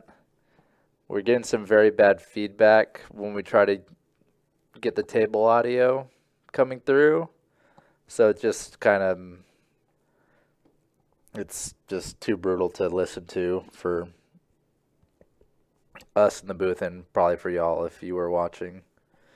So very sorry, we'll not be carrying table audio today on stream.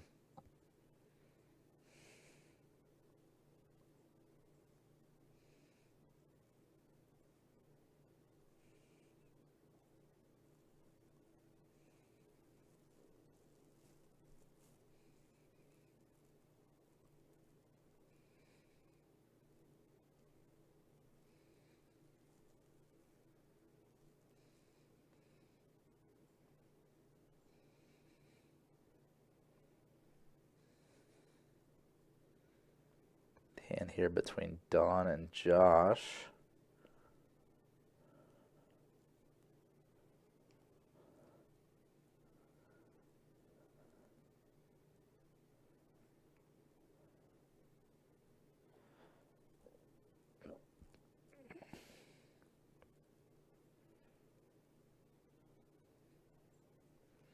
Josh just bottom pair, but Don nothing whatsoever.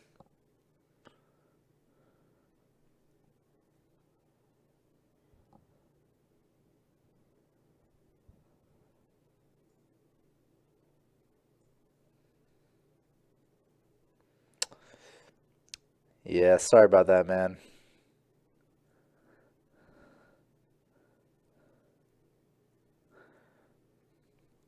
Early on in the stream today, the didn't feel like we were missing much, not having table audio, but now kind of seeing the demeanor on people, I definitely feel like we're missing out a little bit.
Both Ol Heck and Colin flopping a queen here.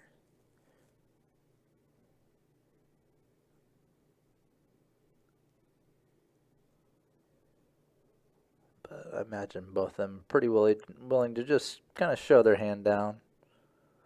Probably don't consider too much value in betting. I think Colin went for a fairly small bet here. Yeah, third pot.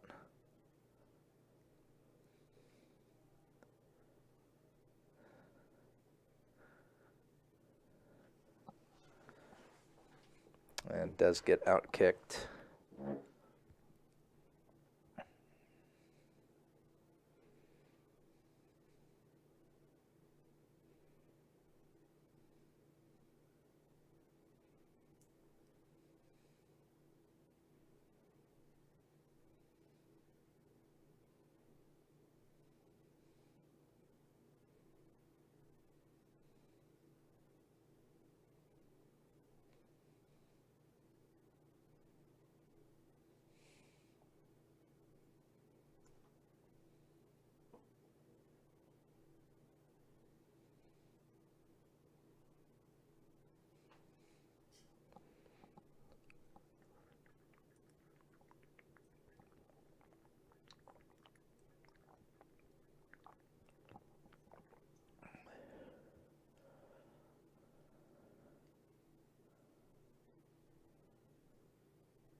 Very, very true, Fred. That 2-2 stream last night was about the most action 2-2 game I can remember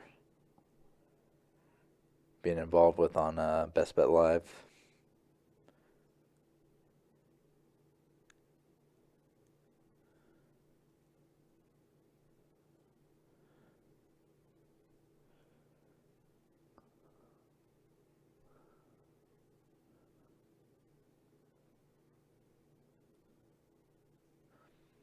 Especially since it was not just like one or two players just being, insano action and everyone just kind of,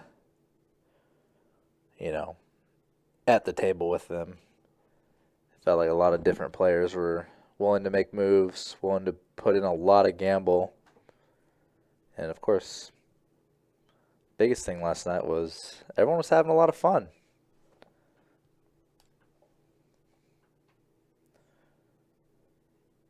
Which is always great.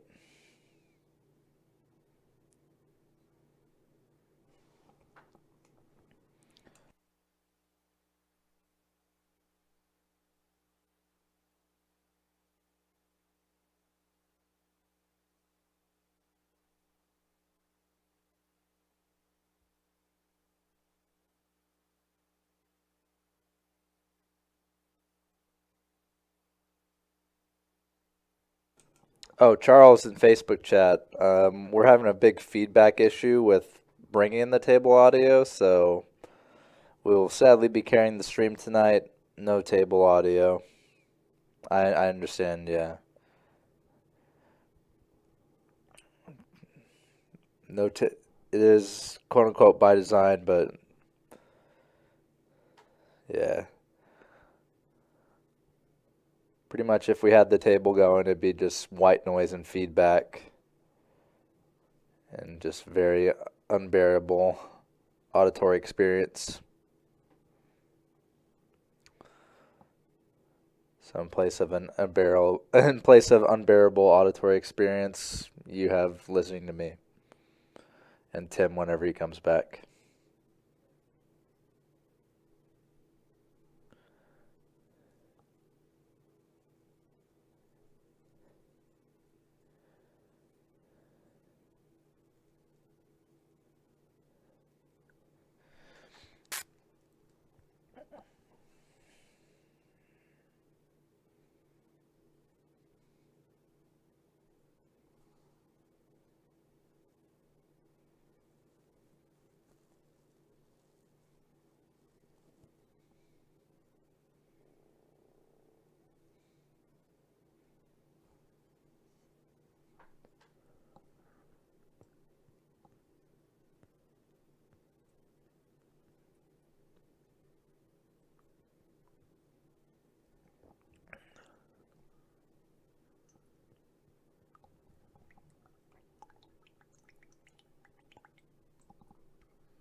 We do indeed have Don in the house.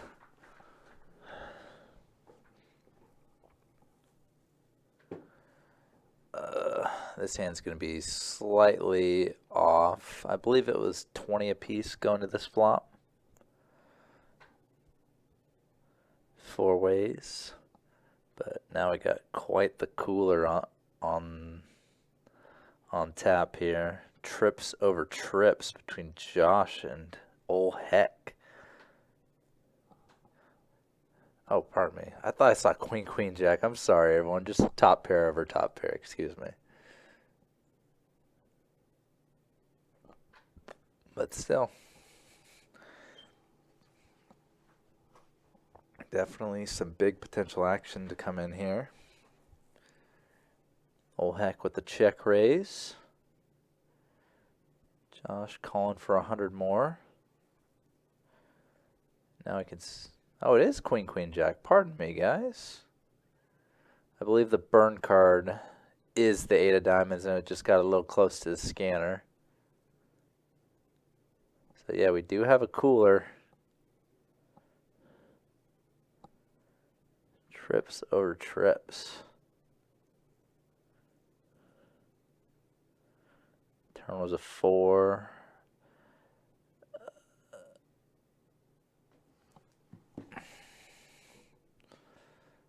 Board is slightly wrong, but the result is the same. Old Hex trips. Getting him a double up through Josh.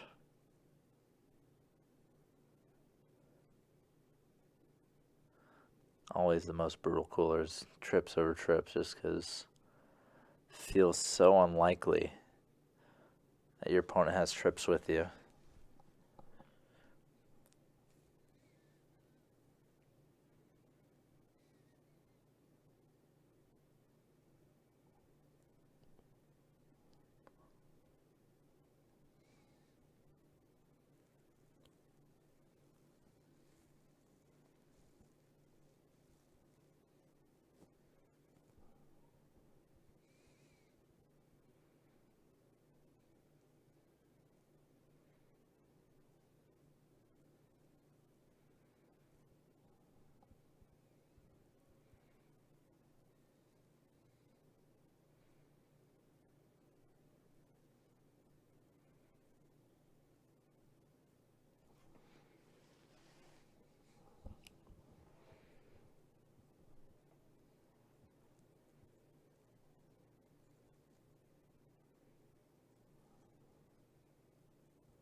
So, second hour of tonight's stream in the books, everyone.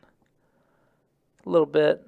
Once we get a little lull in the action and have Tim back in the booth, we'll get stats shown for you all. See who's up, down, who's got the highest VPIPs.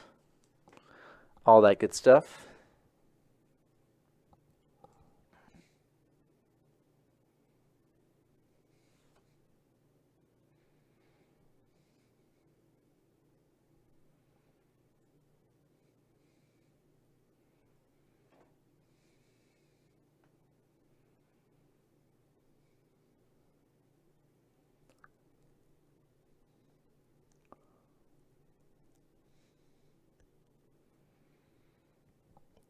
So 2 completely different rainbow boards here.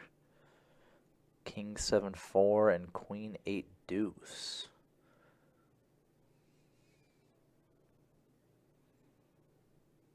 Israel with the mystery hand. And the high equity hand is calling with his King 5. I think that's best hand on both boards. King high good on one, pair of kings good on the other. At least excluding the mystery hand. I had to action track for Jacob a little bit. But that ace on the turn gets calling out of there. So, no. The mystery hit is looking pretty good, even though we don't know what it is, because next best hand is 10-9 high.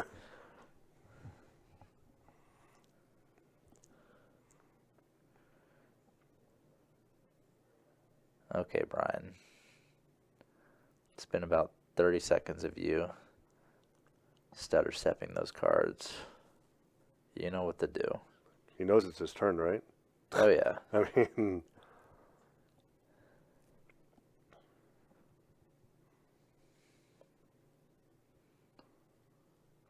Yeah, I was just talking with the stream about how we didn't really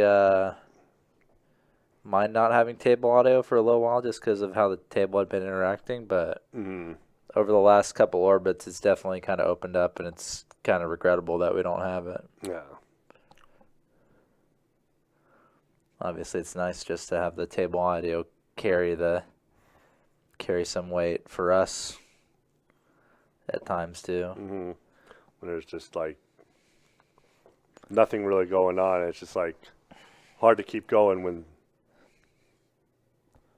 And it feels weird to be watching a poker stream and just talking about something completely different too. I do have a question to ask you though. Yes.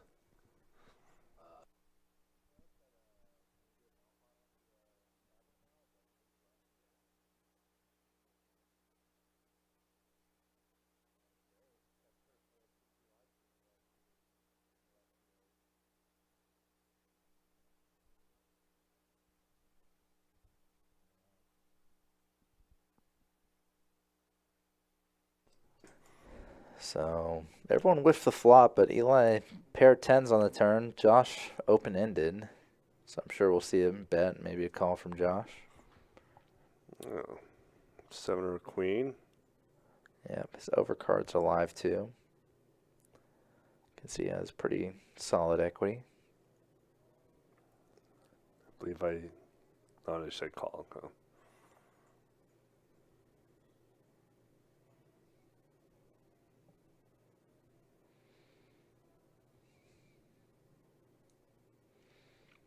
Ace on the river. It's an overcard, but not one that makes Josh the best hand. Just gonna check and show down. 10 straight takes it. Ooh.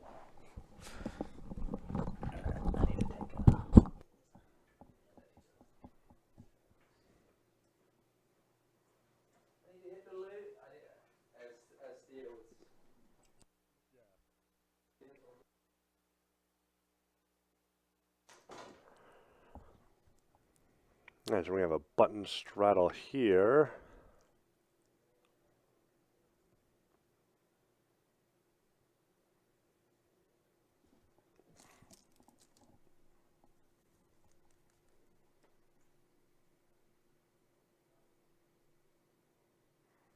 Gonna raise from Don. And Brian with the ladies. But just makes the call, and along with Josh. We get the Israel, the King 6. Not a bad price on the button. He's gonna make the call here. See what the flop is here. 10, 6, 8. Does give Israel a pair. Josh a straight draw, but Brian way ahead with his ladies.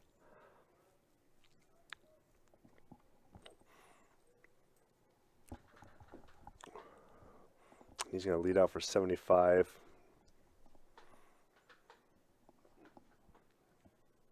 Israel with the min raise. And Brian with the quick call. Oh. And the lady on the turn giving Brian a set. But the flush draw for Israel is there. I mean, you can't think his 6 is good now. But he's coming around for the flush draw. He is.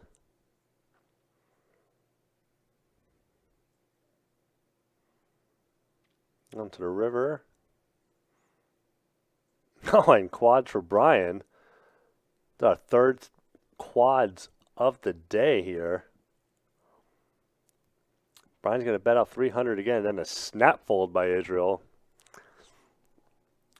which makes sense. No reason to think your 6 is good there ever.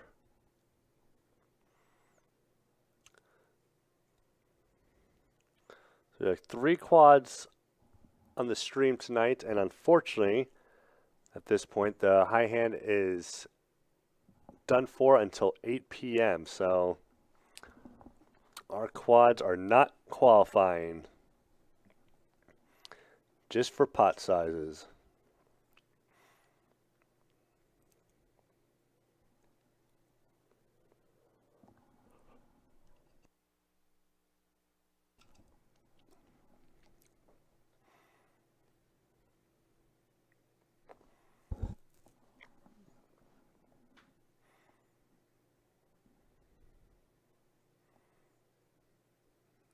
So Don's going to raise it up, make it 30. The pseudo connectors from the button. Eli's come around. I'm sure Brian's going to make the call here.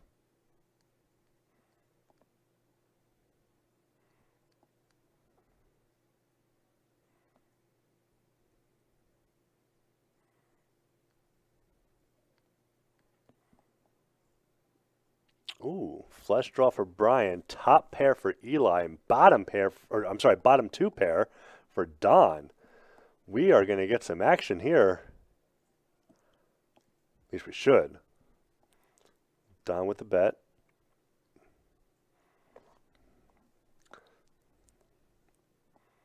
Eli, I'm sure, is going to make this call.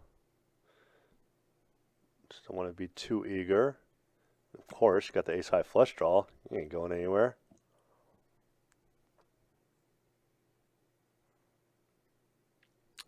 And now a full house for Don, who just puts this hand in lockdown. This time Brian makes the bet. Does Don want to raise yet? He does not.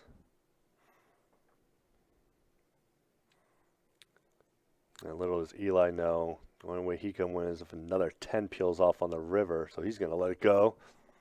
Maybe he did know. And 7, which unfortunately for Don does not improve Brian's hand. So bet here from Don, just going to lock it down.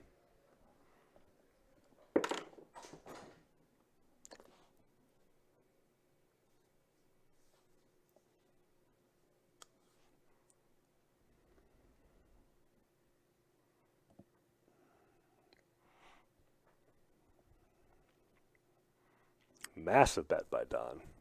But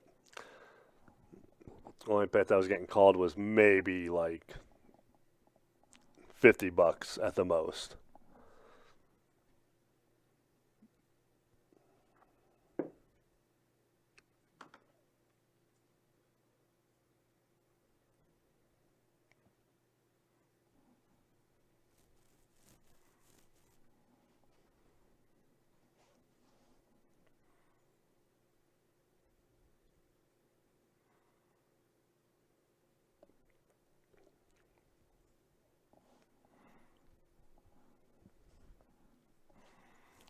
See what kind of magic Theo can pop off out there.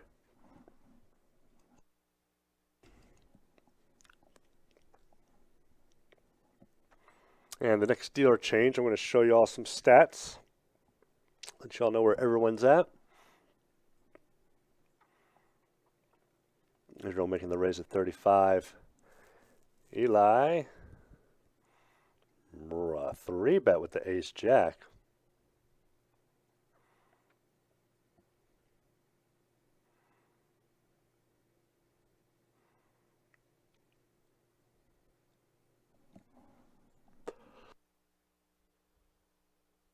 And there's the quick call. 2 hits the flop here. Kind of both. Israel did hit second pair. Eli just with the gut shot. Only 1 live 10.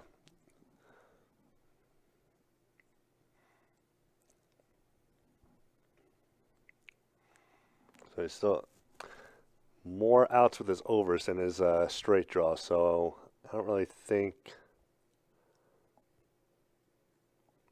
getting a call here from Eli.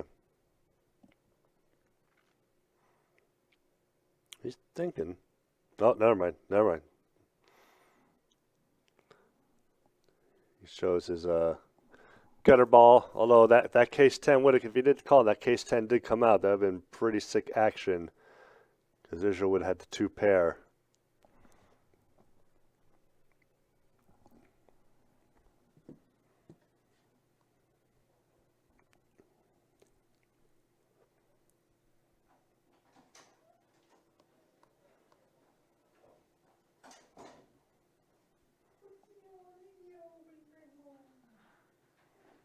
Anything good happen?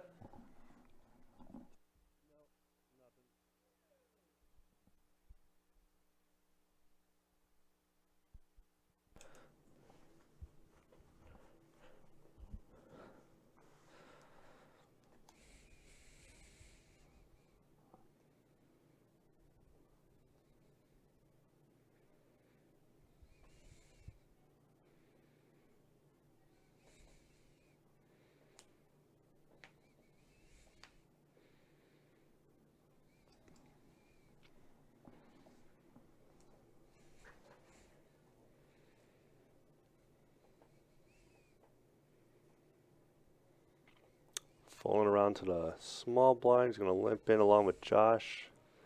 Then Straddle pot. Nick says bump it up. Love being the straddle, but also having position.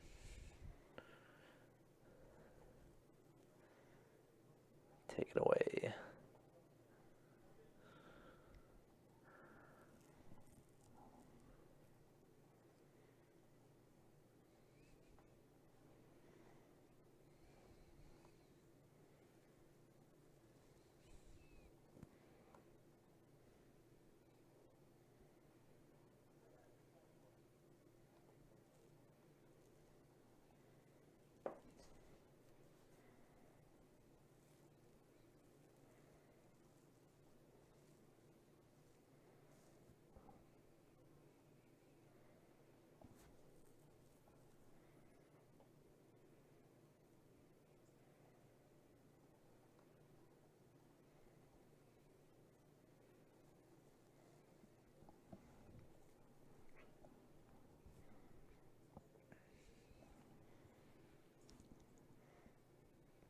Let's see, we got 3 players here. And trips for Josh right off the rip. Leading out, though. Might just cancel out any action he could get. Could have seen a C-bet from Israel or a stab from Dawn.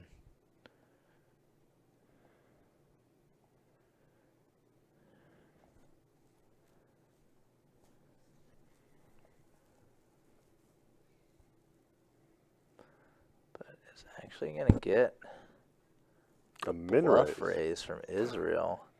Oh, come on, man. Saw Israel do some of this nonsense earlier in the stream.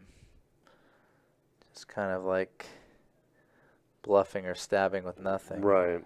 I would just let him keep bluffing. I would, yeah. Let him keep overvaluing a weird hand.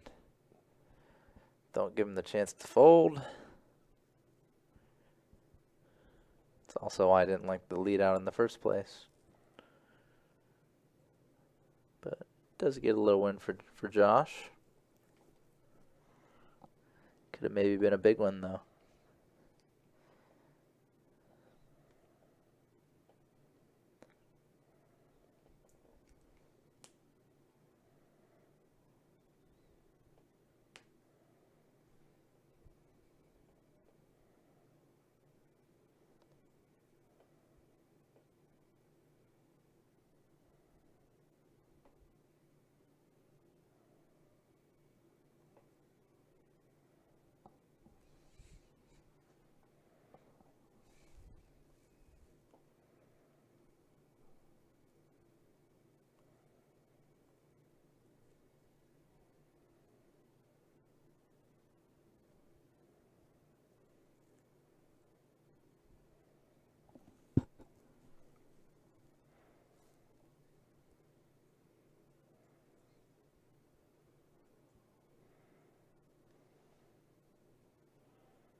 think of when I look at this board is how crazy a 9 turn would be. Don would definitely stack Eli. Jesus. Brian with the small bet. Probably just going to encourage them both to come in. Their overcards and gutters.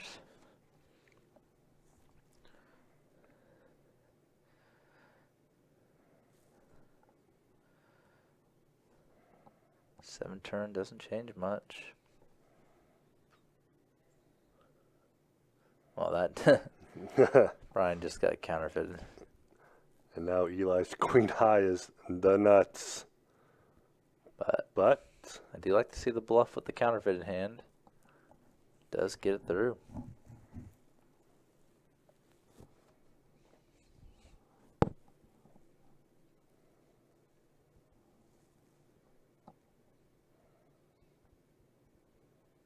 Finding both Don and Eli without much of a hand.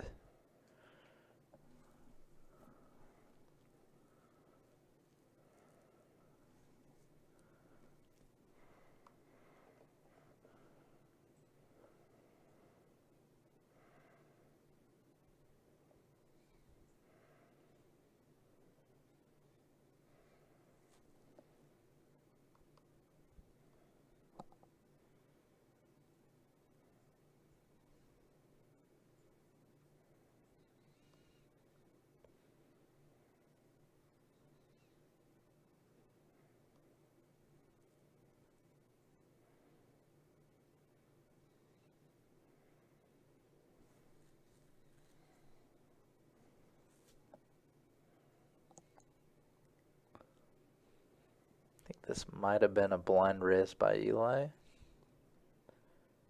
Haven't really seen the straddle raise to 20. no, I in a mean, normal hand before. And Eli just stuffs it. $500, I'm all in.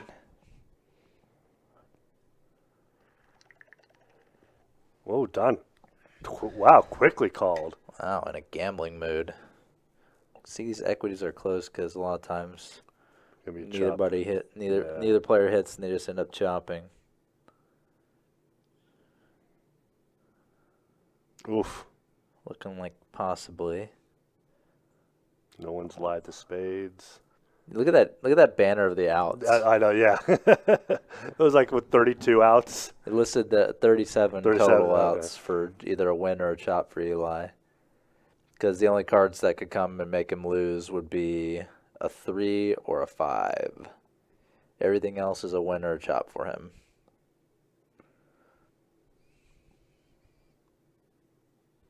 Looks like old Heck going to call it a day. We do get the seat filled up pretty quickly.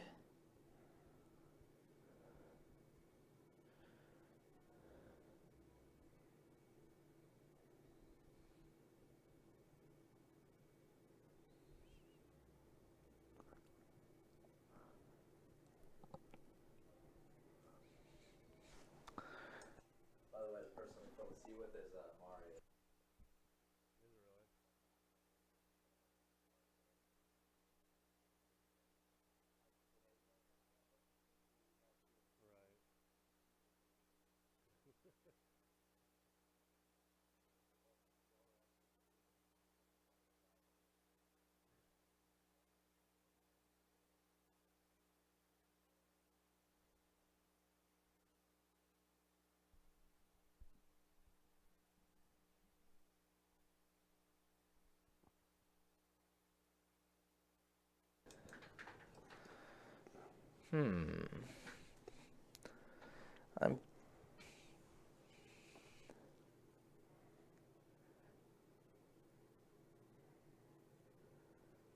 That's twice tonight.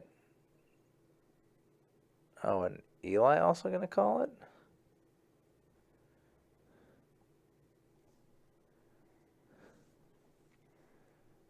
It looks like... Oh, he's going to move. Oh, he's moving seats. Okay.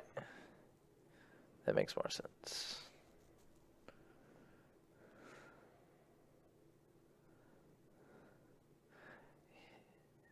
You generally don't see someone try to jam it in with ace-2 suited, chop, and go home.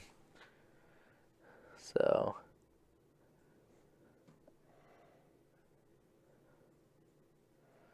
gonna try his luck over in seat 7. Ace-2 suited again.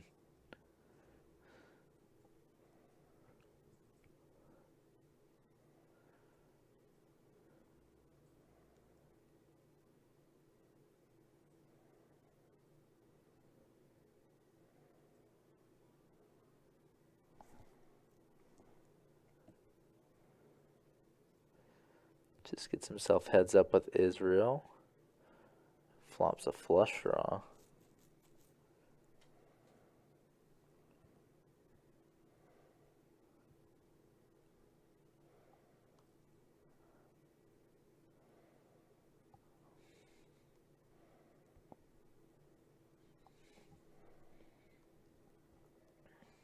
Looks like Don is also about to call it. Yeah, he does. Don also calls it a day. I think he might be going to. Oh, nope, he's going. Oh, never mind. I think in real time he does call it a day, but not does yet. it? Not yet in stream time. Uh-huh.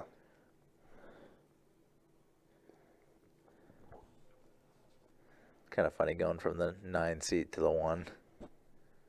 Feels like basically the same seat.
Oh, wow. Marius coming in heated.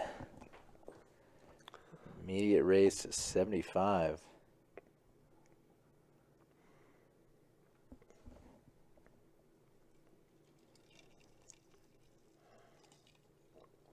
Eli does make the call.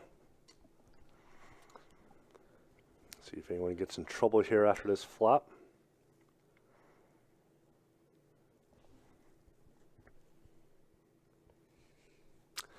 No. No trouble for either of them, probably. Marius probably just going to bet and win. Unless Oh, never mind. Okay. Eli going to call that small bet.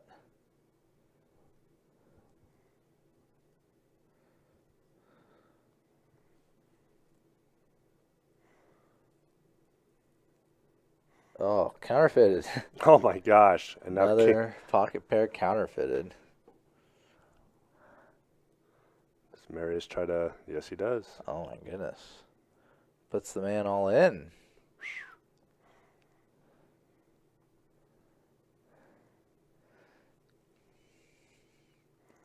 Starting off very strong. Big raise pre-flop and get a bluff through first hand you play the stream. Like to see it.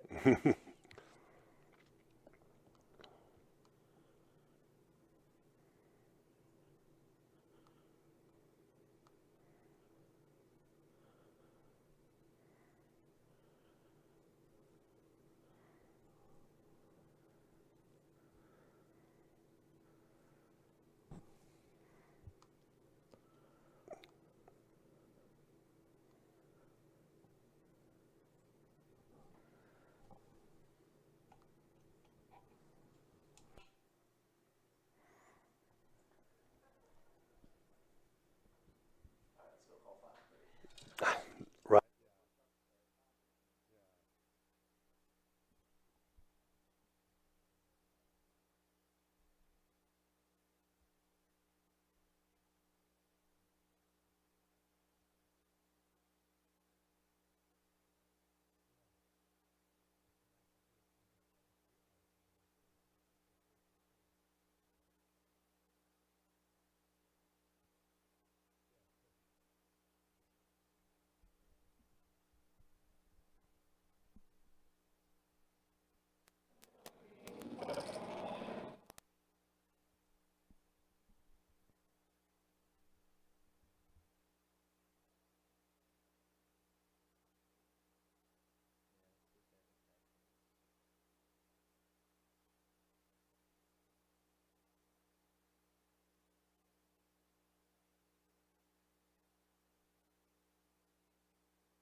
All right, so we got Eli shipping it in again. Trying to spin something up here. Gets action from Israel, ace-10, so pretty fair fight for Eli as it stands. Assuming Brian gets out of the way. Brian has them both dominated.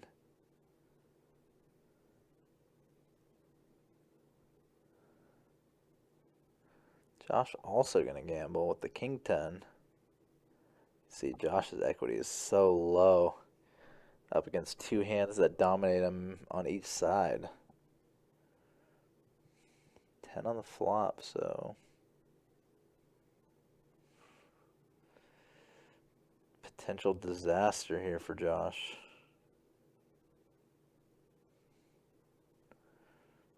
Does decide to jam.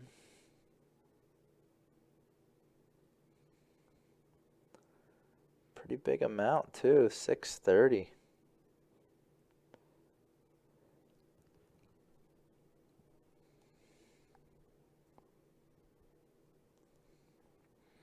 Israel has way and away the best hand, but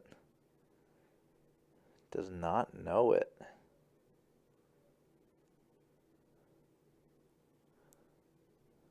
Oh, excuse me, I didn't even notice Eli does have a flush draw as well on this 3-spade board. For some reason, I didn't really look at the equities there. I just knew they all had an offsuit.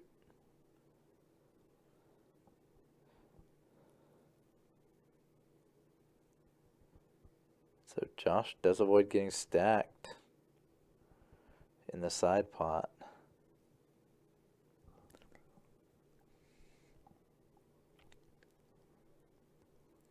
Eli double bink.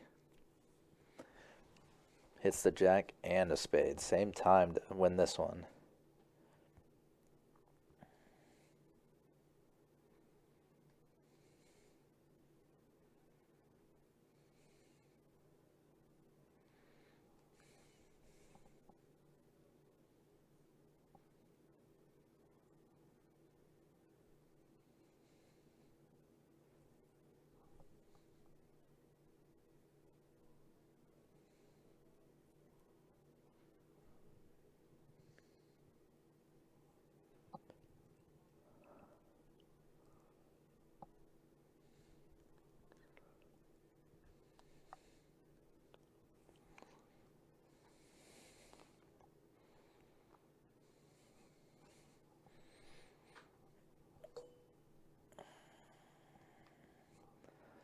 All right.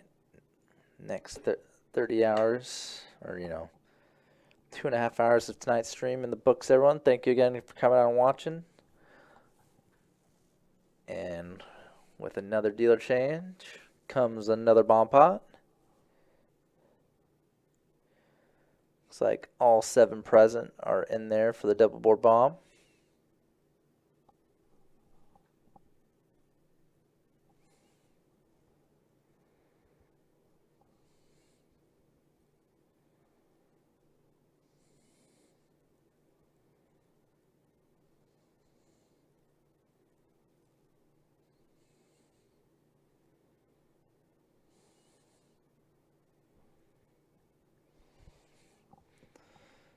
King 8-7, 2 clubs, 4-3 deuce, 2 diamonds.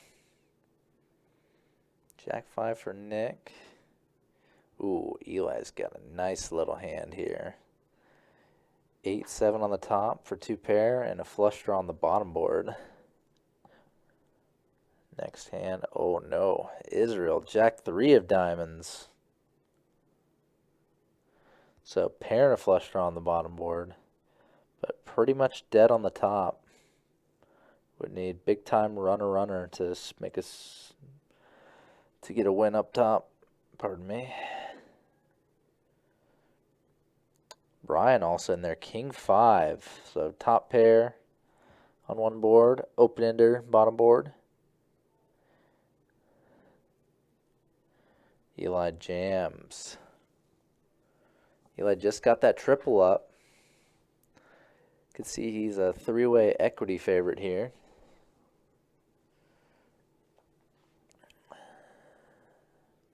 Israel does call.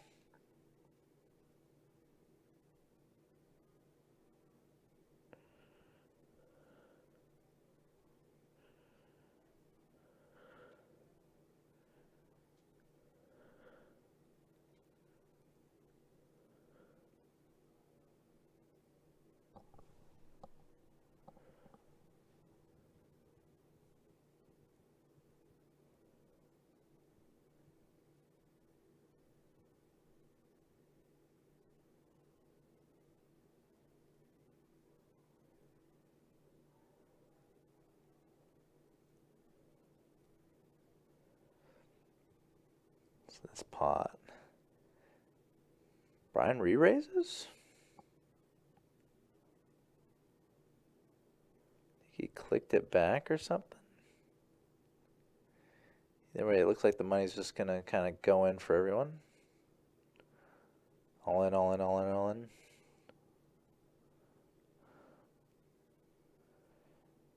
And Eli in only for the main. And Brian and Israel heads up on the side.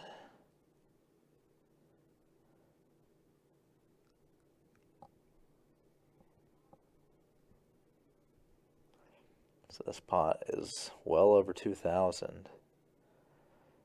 And definitely a lot of different things can happen.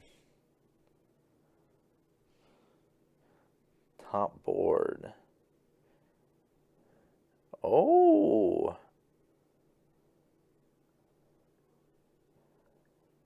Brian's going to scoop. Oh, no, he's not going to scoop. He's going to scoop the side and chop the main. Excuse me.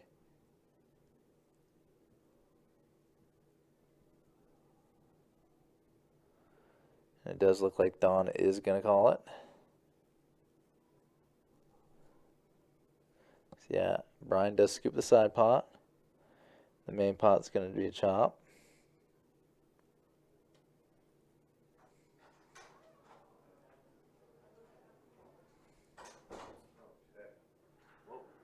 Call him.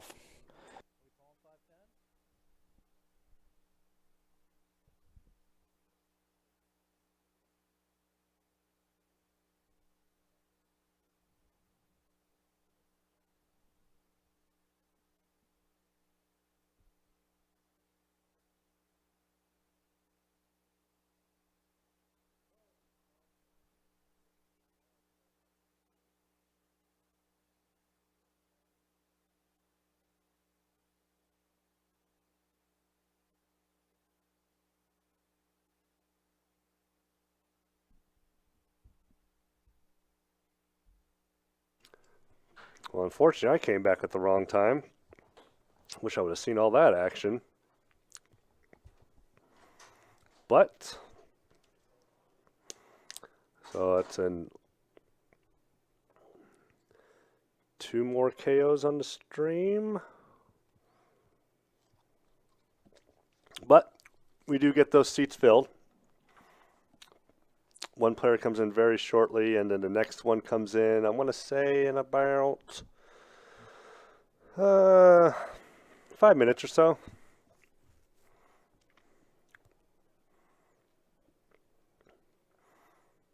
Had to go out there and have our list of tenants make an open call announcement for anyone that's out there that want to jump on, and got a call right away. Actually going to start on Mary's. He's going to quickly fold. And everyone that keeps looking up, they're watching the soccer game of Colombia and Panama. I believe that's the game that's on.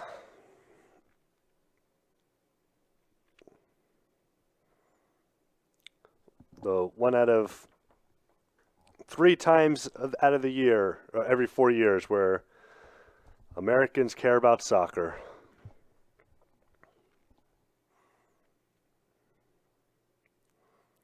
Eli's going to bump it up with pocket 10s after Brian limped him with his 7s. See how he's going to make this call, obviously.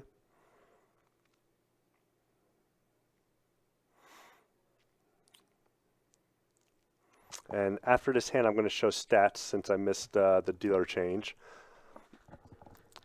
1 second after this hand's over. And ace-9 deuce does not improve either player, but is not going to slow Eli down.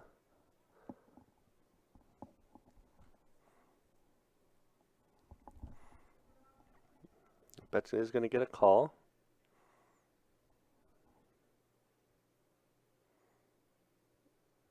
Another deuce pairing the board. Let's check, check, and then a jack.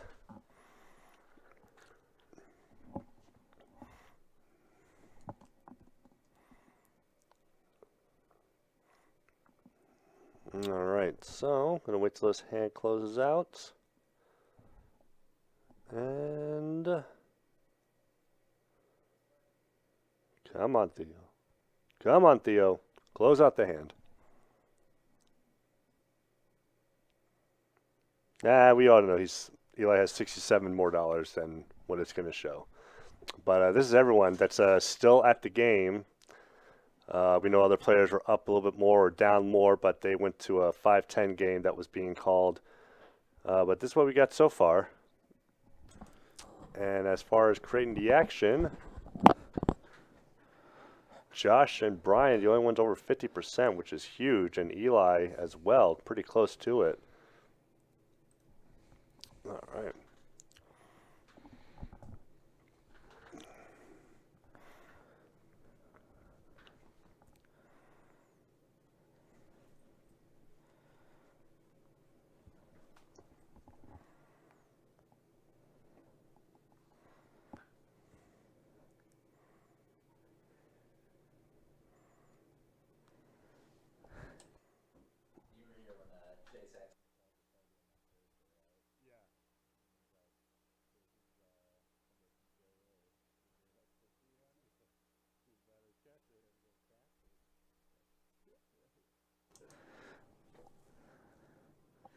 Seven, 6, 5 flop, so Josh flopping the joint.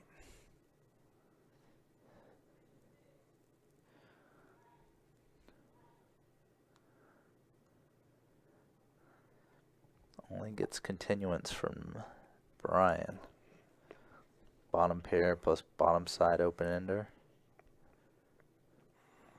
Brian's going to call and hope for a 3 that he does not want. 3 or 5 would be pretty disastrous.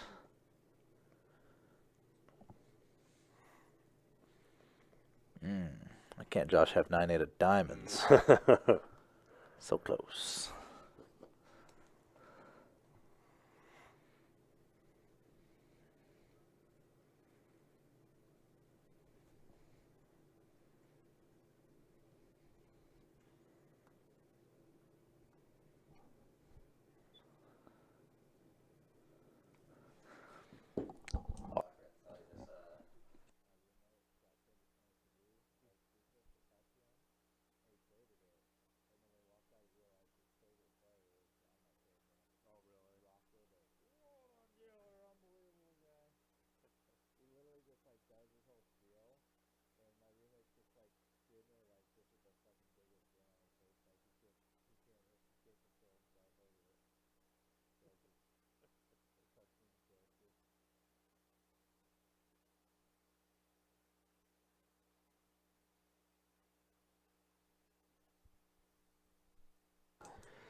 So our newest comer to the stream, Marius.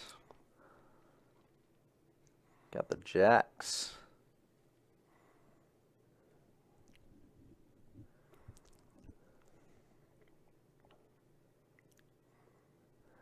But looking like no action to be found.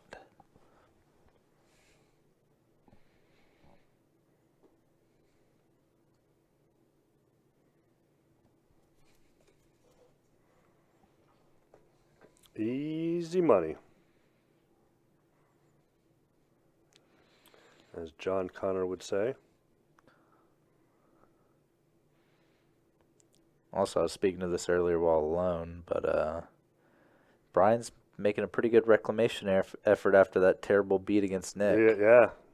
Damn near almost at even. Yeah, I didn't see where he was exactly in the stats. I just see that he's got like 2 and change in front of him. Let's see. Let's get a quick look. He's got like 2.5 in front of him. Oh. Yeah, so just Yeah. right on even, pretty much. Good thing for him he came back. At least right now. yeah, true. Everything is always for now here on the poker table. Don't count your money while you're sitting at the table.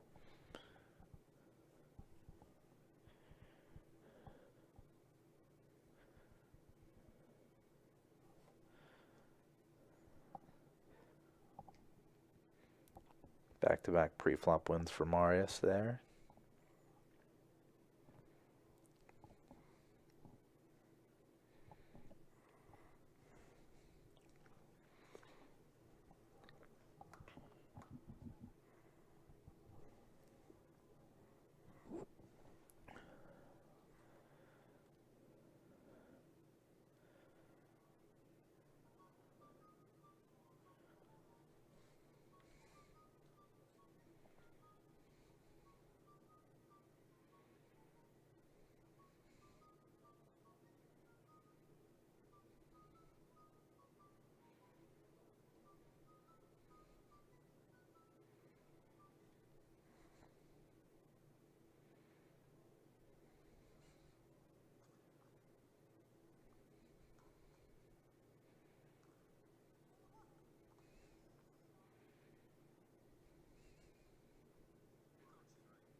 He heads up here. Ace queen against king queen.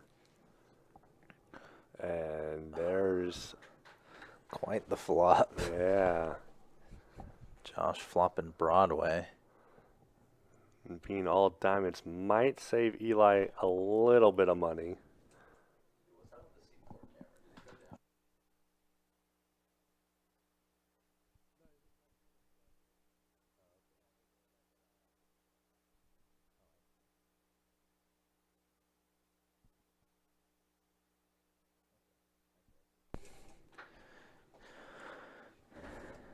But so now Josh bets here. See if he is going to make the call. Onto the river. Another jack. That might have saved Eli. That might save Eli this bet here. Yeah, definitely some more hands that he's beat by. Looks like a bet of 225, 250. Yep, Eli's hand, pure bluff catcher. Oh, God, he made that call. Wow. That's quite the big bet to pay off. Yeah. With just, you just have a pair. I mean, Jack King just destroyed you right there. Yeah. Josh's line doesn't really look like a jack, but it looks No. like a pretty monstrous hand. Given that he called flop, then let out, and then bet big on the Jack River. If it's a bluff, more power to him, but typically that's just a super value line.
2 for Josh again.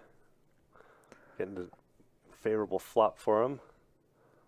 But, 3 flush board, always a little scary. and Just know that any random card could have a chance to beat you.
Josh on this turn, double gutted and a flush draw now.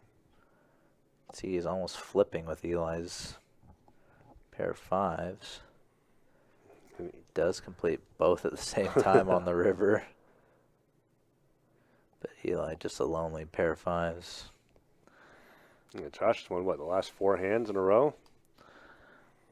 Quite the little run for Josh here.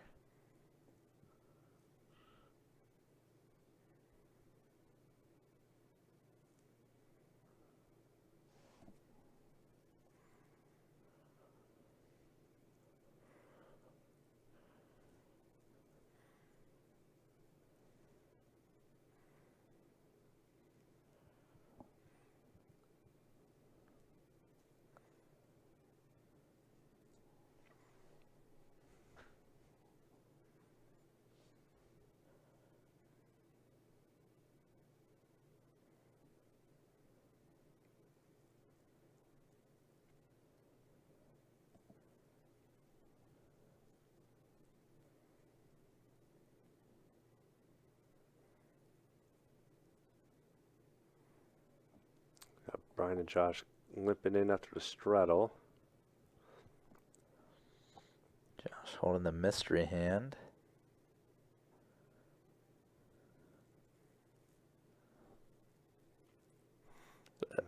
Probably just Brian's hand. Oh, he checks the 2 pair.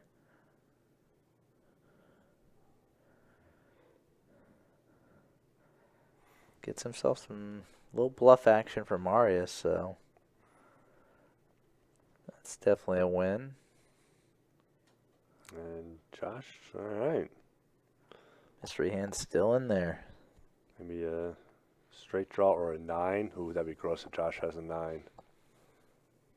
Yep, Brian counterfeited. I mean, ace 6 is beating ace deuce right now, so I mean. Yep.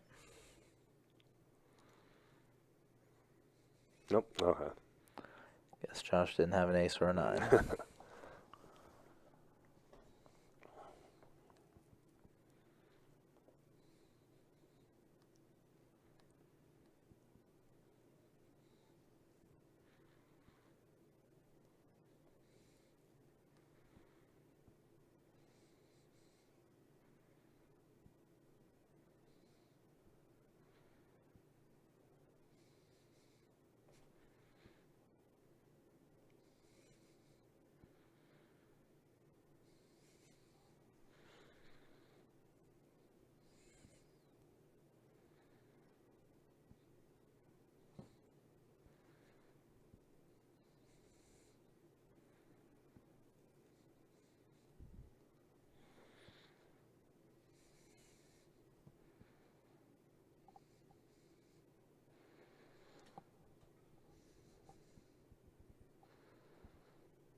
go with the hand where everyone's going to have each other's outs. This has not been the usual price of poker at this table, though. Oh, no.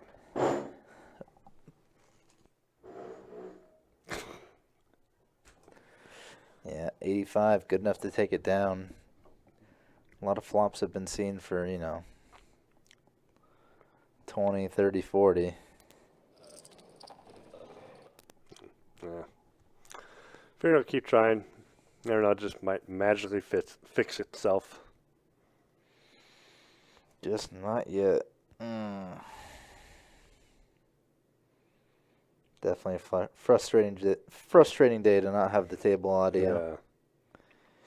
Especially now that we have another fun group from this week in the building with Tarka, Marius, and Kevin.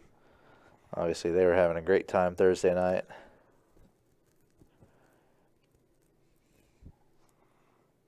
It is odd that both 2-2 streams had more action than our 2-5 right now. Far more action. Yeah. Like, it's not even close. No, I mean, like, we had 3 players down 2,000? Or was it just 2? I think it was 2. Okay. And one player was... One player might have been down one case and change. Yeah. And I know 2 players... One player went up 1,500 on Thursday.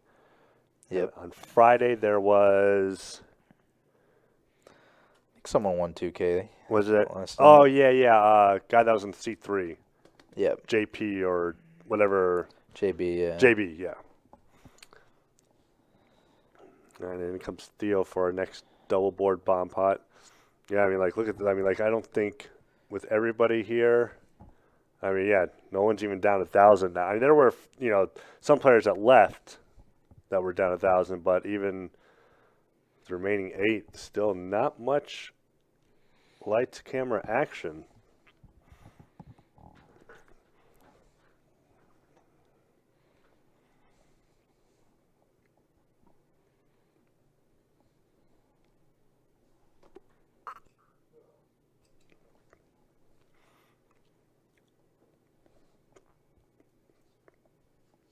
So on to the next bomb pot.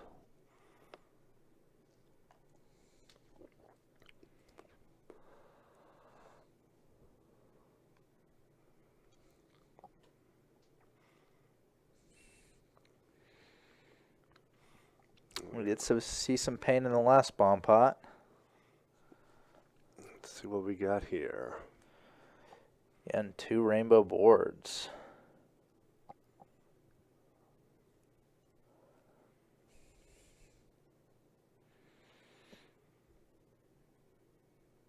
Eli with a pair on both, but middle pair and bottom pair. Tony gets rid of his ace. Interesting. Yeah, facing down the better to your direct right just sucks so bad because Yeah. you don't know how interested everyone else is in the pot. Colin comes around with his king. And up to Brian, who folded, I saw. And Yeah, Brian Nick and and- Josh okay. got out of there. Nick got out of there. So 3 ways. Eli with a 2-way hand that happens to be good on the bottom. Deuce and a 10 does not really change anything. Marius is king 6, looking pretty good up top.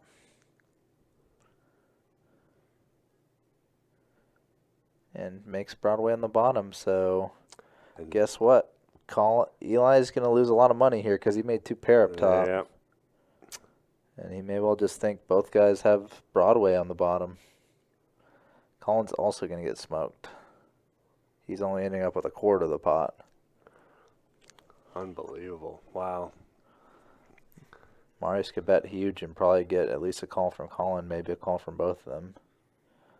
This hand could go a lot of different ways. Especially since Eli only has 500 behind him. Or less, just under 600, I'd say. Sorry. Yeah. And I think he did make a bet. Yep, he's smoked.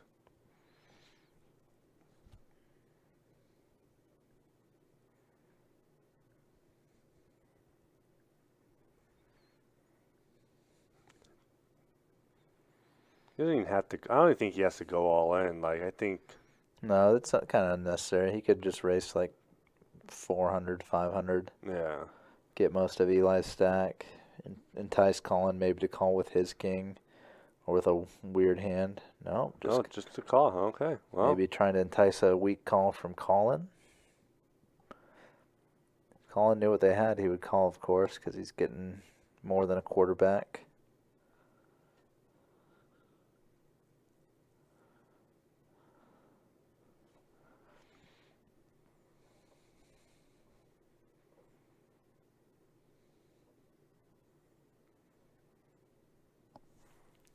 Colin with just a king, no kicker on top, so it might make him fold, just in case someone did have a flush at the bottom. Yeah. So it's going to be a scoop. Scoop for Marius, but waits to the stack.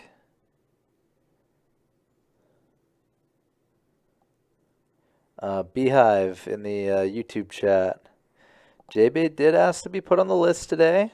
Yeah. And we did call his name, and we have not seen him, so we let it go and we moved on. Would have loved to see him in this game. Yeah. He would definitely be driving some action.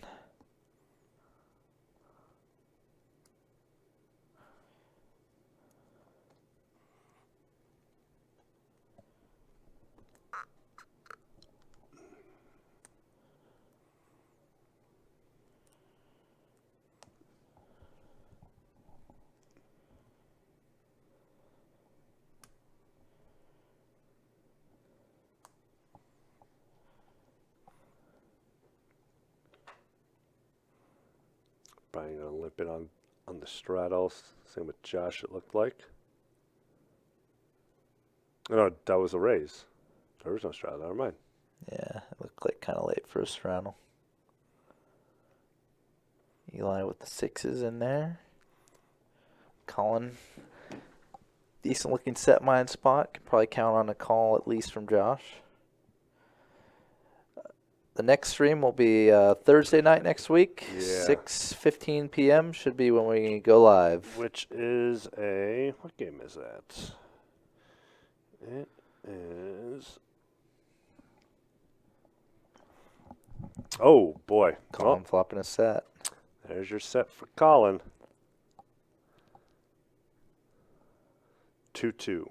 July 11th is 2-2. Maybe 2-2, 2-5, and 2-5 next week.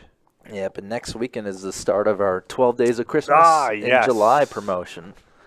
Yes. So our Friday stream will be the first stream we have for Christmas in July.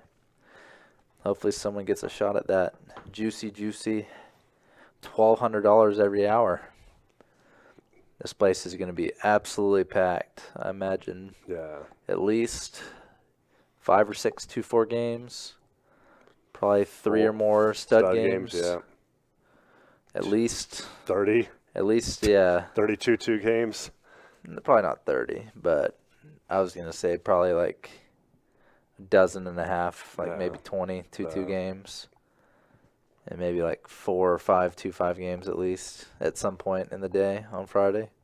But one good thing is that the last 4 days are spread out to all 3 rooms. So the 19th, the 23rd, and 19th through the 23rd. Yeah. Or the 20th. 20th through the 23rd. Yeah. I always do the +4 thing on days for some reason, even though it's 4 total days. Yeah, Kirk and I were talking about going there on a Monday or Tuesday for either or both days, depends. Yeah, if we're not scheduled to work here. Correct. Which normally we don't get scheduled Mondays and Tuesdays as in 6th day, but it's possible. Yeah, anything could happen. Yeah.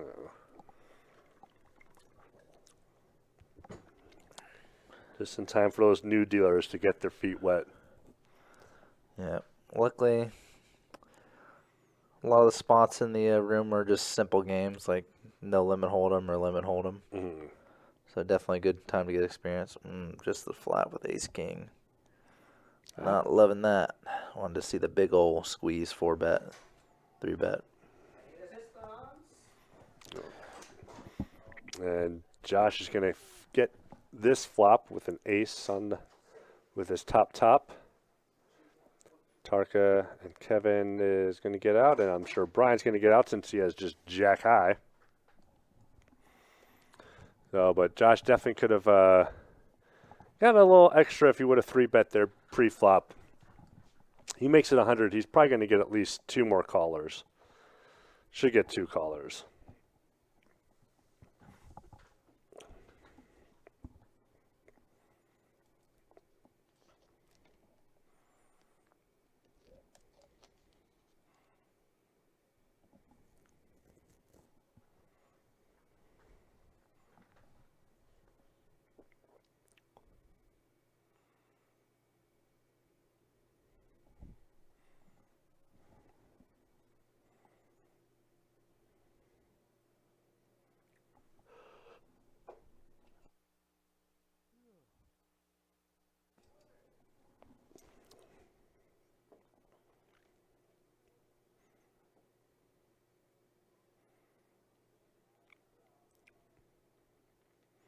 Gets folded all the way to Brian. He limps in.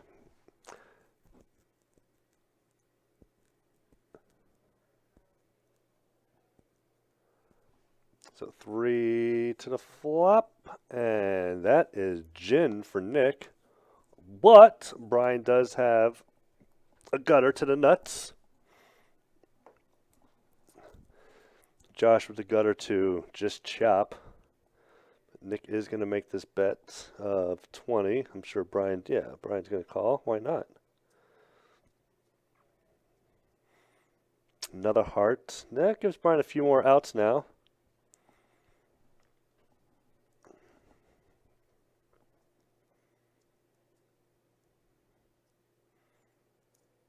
Let's see if Nick's going to slow down at all. Yes, he is. And then the 4 peels off, which is going to get Brian to bet. But unfortunately, this pot is so small that you can't really overbet to make it look like a bluff, but also make it still look like value, too. I mean, it'd be really weird if Nick folded here for just 50 when you... I mean, I know you got the low end of the straight, but...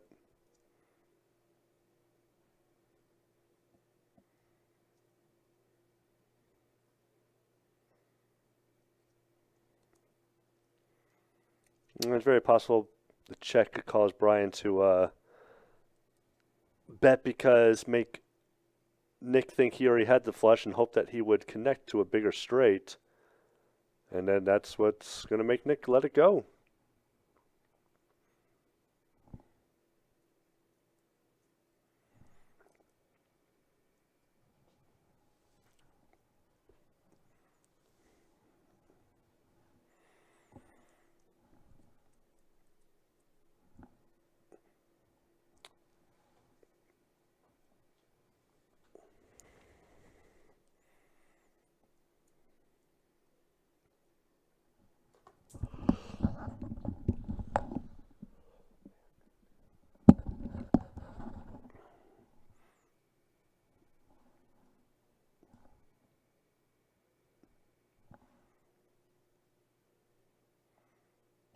Kevin with the raise.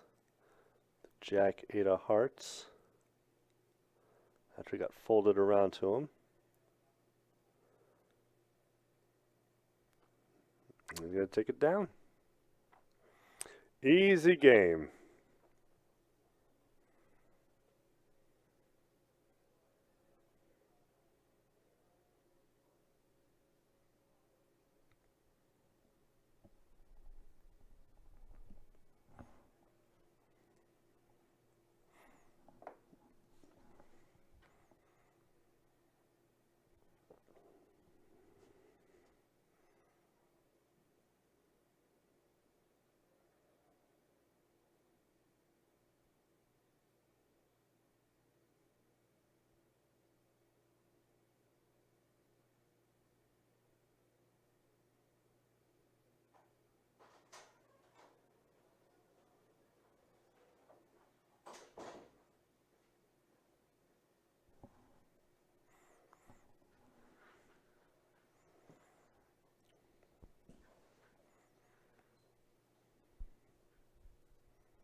So here we're going to have heads up. What's three? Three to the flop. Three dudes. And basically nothing for anybody, just a gutter for Kevin. Gets back to our hearts for Josh.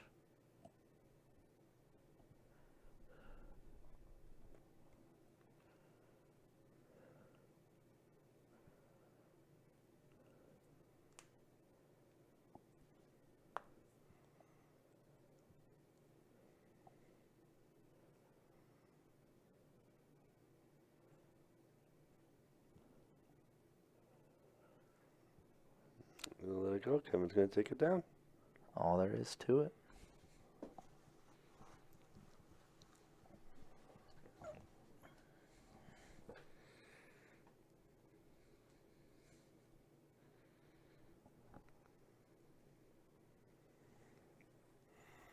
And for all those that bagged into the GoPo last night, congrats.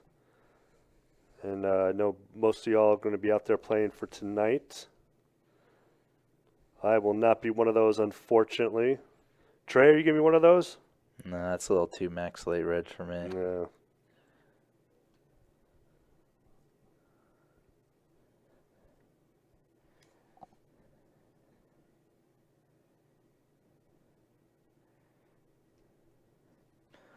If I could get in at the 300, 600 level, I probably would have done it, but Yeah, blinds be too high at that point.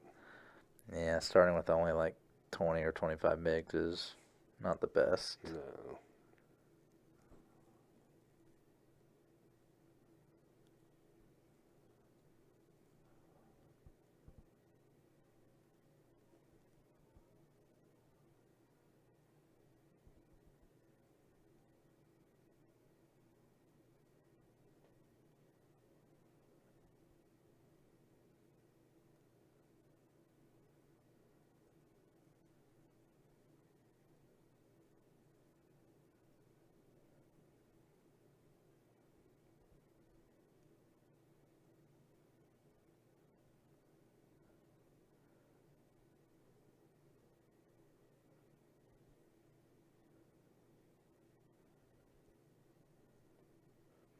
I think we missed a reload for Eli here. Oh, yeah. He's sitting on a good Oh, yeah. 1,000 more than what it shows. Tarka is far more tame tonight than he was on the 2-2 stream on Thursday. He definitely had a good time. I would never imagine him folding a suited ace during the 2-2 stream. No. Eli Yeah. flopping the king, so he's got the best of it here. I don't think they've... I'm going to go let them know now about Eli's stack. Yeah, probably just need to add 1,000 to it. So the king is good. Looks like Nick might just be giving up with the sixes. And the two overs on the board are also just two Broadway cards. Such a grim situation for an underpair.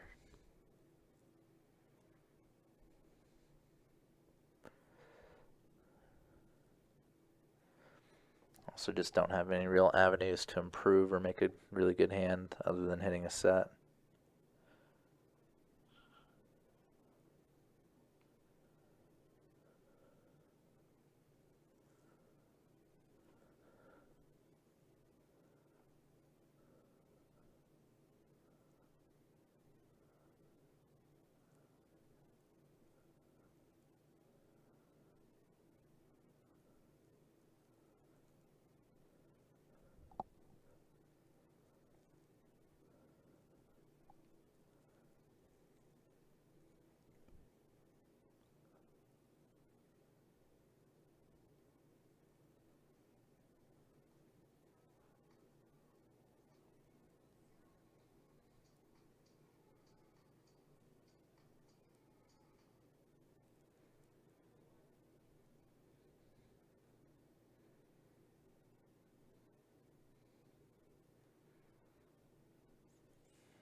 Board's run out pretty good for Tarka.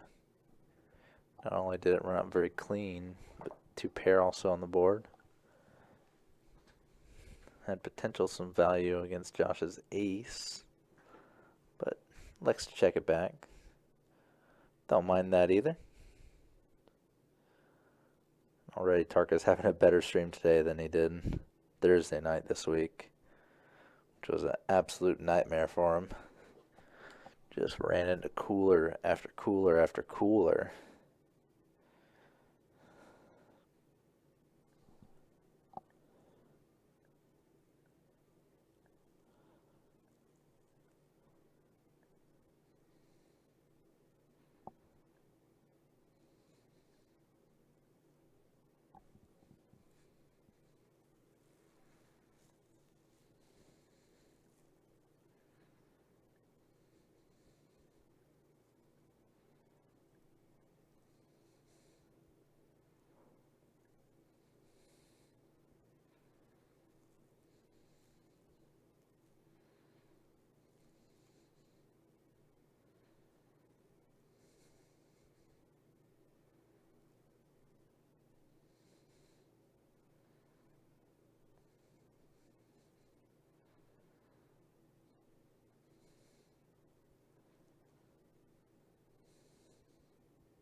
Marius here, best hand with the 6s.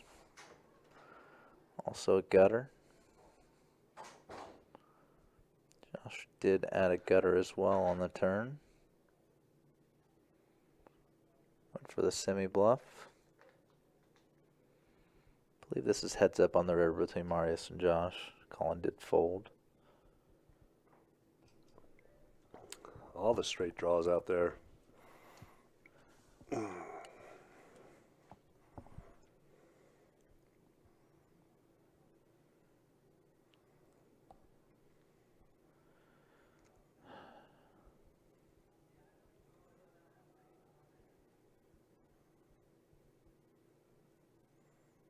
Colin fold already? He folded the turn, and I think we're on the river action. Oh, okay. Unfortunately. There it is. Okay. Yeah, and Josh did barrel river. Bet 100 as a bluff. Got. Yep. Well, actually, I think it was input as 175, so. Does get the bluff there.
And fold around to the button. Brian's going to limp in onto Josh now, and he's going to fold, I'm sure.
Kevin with the raise there. Ace 5 suited. One thing we've been kind of missing tonight is just some sort of big hand v big hand Yeah. battle. We did have the aces versus ace king, but the ace king just flatted pre. Right, yeah. I think we've only had one 4-bet. I think so, yeah. No 4-bet here, even though Yeah. would have worked out well for Kevin with the quote-unquote new aces.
Well, appreciate you all watching and listening.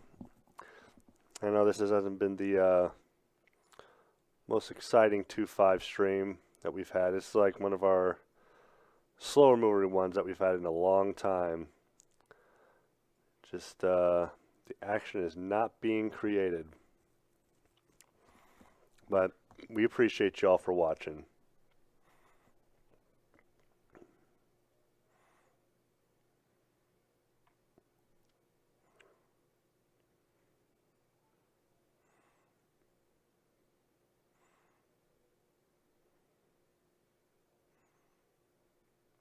We're going to have 4 to the flop.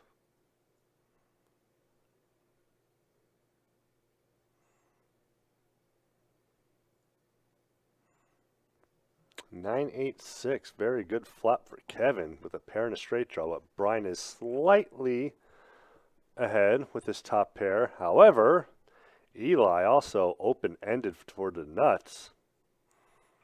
So we're going to get some action in this hand. And it's a rainbow board too. No one's going to really be that scared yet. I'm going to stick around.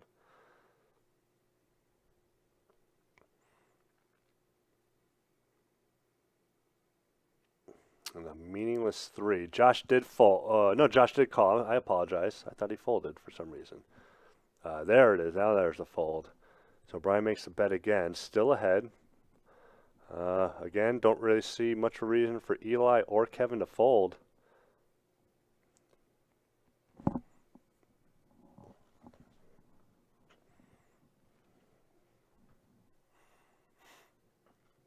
Kevin looking for an 8 or a 5 or a 10. And the king pops off, which gives Brian the check mark. And he is not going to slow down. He just knows he's good. Somehow he knows he's good on this board. I don't really think Kevin's going to make this call. I mean, not really much we're beaten on that board after that bet.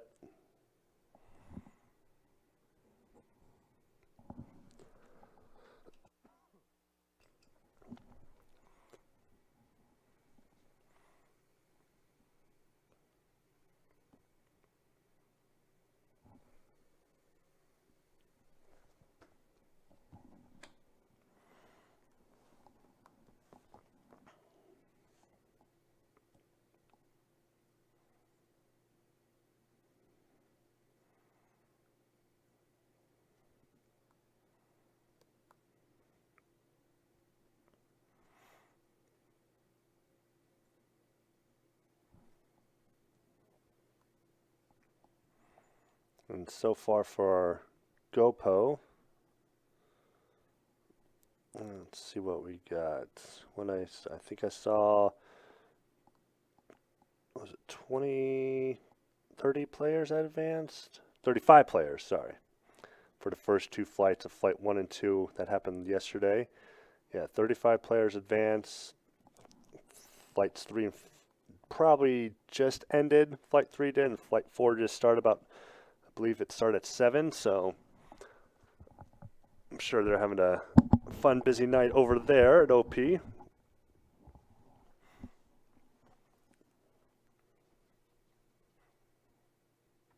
But on here we got our double board bomb pot with Jacob.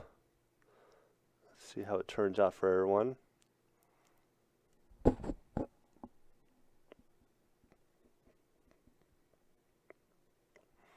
Well, we know Marius isn't going to go anywhere with his trips. Let's see if he's in trouble with anything.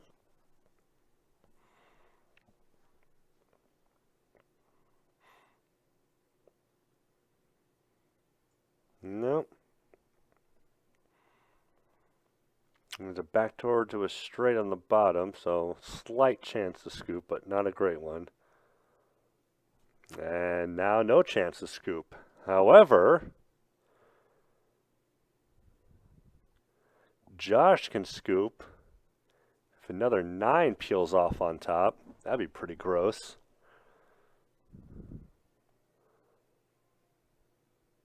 He does not. So we are going to get a chop pot here.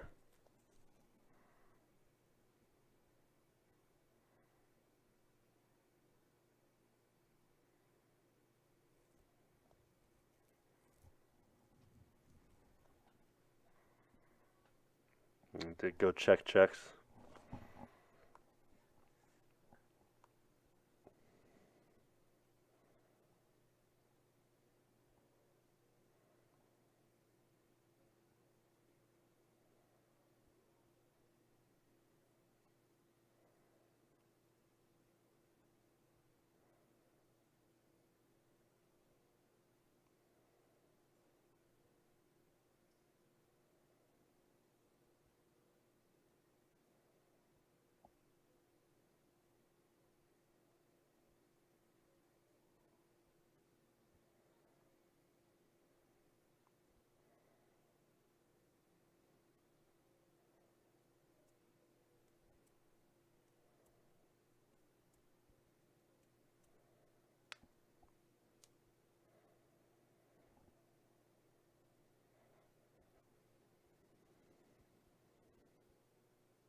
Both Eli and Brian hitting their ace. See if one of them gets it. Nope, we're going to have another chop pot here. Some extra work for Jacob to spread around those $582 chips. Oh, wait. Oh, okay. I was like, wait. Thought Brian was about to muck his hand.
Gonna see a 3-bet from Martin. No, just a call on the button.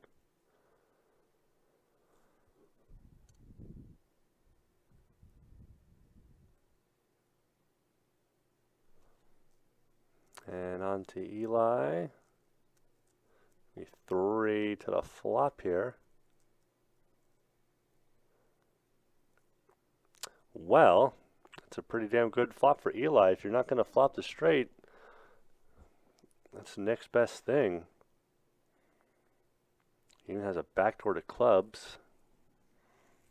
You know, Tarka and Marius both have a club in their hand, so most likely that's not going to pop off. Tarka is going to c-bet. Marius going to get out of the way, and Eli's not going anywhere. He's probably got to catch a flush or catch a straight one of these times.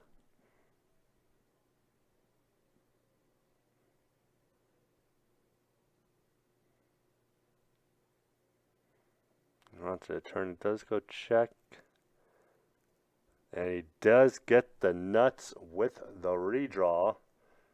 This is something he doesn't even need. But let's see if that's going to keep Tarka from betting. No, he's going to keep leading out.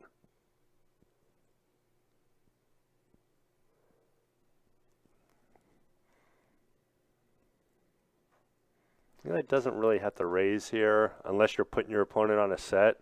The only real reason to raise here, which is possible. But odds are I probably just call. Oh, wow. Tarka is going for it here on this hand. Yeah. Given that Tarka is the pre-flop raiser, I don't want to force him off an overpair, a hand I have drawing dead. Or in this case, force him off of a bluff. Yeah. And you kind of have the reassurance since you have that backdoor flush draw as well. So even if it comes in, it doesn't suck for you. Tarka might have been willing to blast off if the river came pretty clean. I think so too. Typically when a board comes, 3 kind of like straightening cards and then another straight draw comes. Mm-hmm. You generally have an opportunity to bet the turn. If your opponent just calls, they typically don't have a super strong hand. And if the river blanks off, you have a lot of fold equity. Yeah. So that's a play some aggressive players are definitely willing to make. Targeted on a total air ball. Some people do it with a draw or, you know, even like a weak draw like in a gutter. Mm-hmm.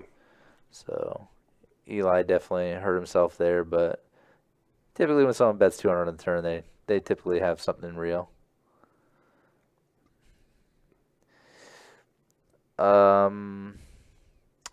Joseph Mete, I don't think anyone got stacked on the first hand tonight. No. Definitely last night.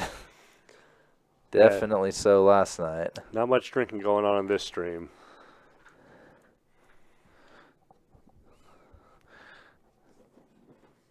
Table's definitely livened up since where we're at the start, but But we're we don't really hear the conversations, sadly.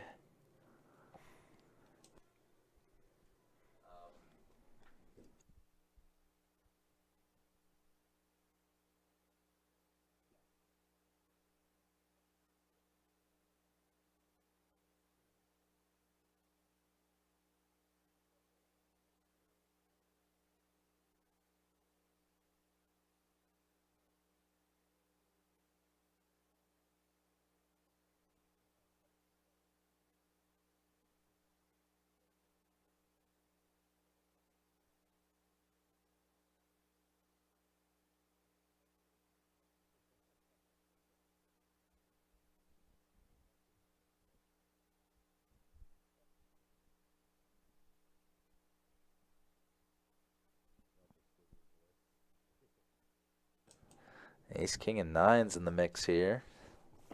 Josh Les something. Currently mystery hand. Four deuce. All right, didn't see that coming.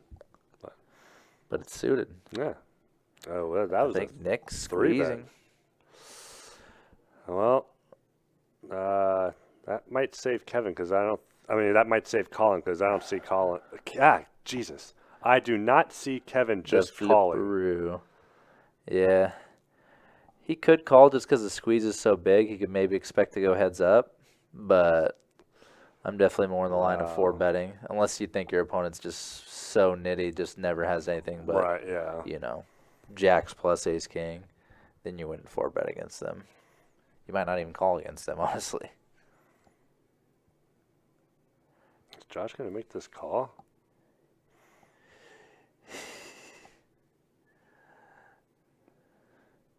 Sometimes when I see this, I just think this is such bullshitting, but I think legit he wants to he wants to call and maybe flop something weird and get a double up. Kind of like Jerry early Thursday. Right, yeah. He was just wanting to call a three bet with almost anything, just because it was a chance to stack a dude. Ace high flop, so Kevin flopping the field pretty dead. Nick might try a last ditch bet about 150 to 200. Uh-oh. Nick's gonna be hurting. Kind of in the hopes that he's up against like two under pairs, hands like eights, nines, tens. Maybe a Broadway hand that doesn't have an ace. Just get them off that hand and give himself a cheap price of doing it. But Kevin's pretty much... There's no configuration of this hand, at least heads up, where Kevin's ever folding this ace-king. Wow, and Colin Now makes in the call. future. Oof. Colin's peeling. Looking for that backdoor open-ender, backdoor, or, What obviously turn a set. Great card for Kevin, like the perfect brick. Yeah, total brick. Let's see if Nick wants to barrel. Nope.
True.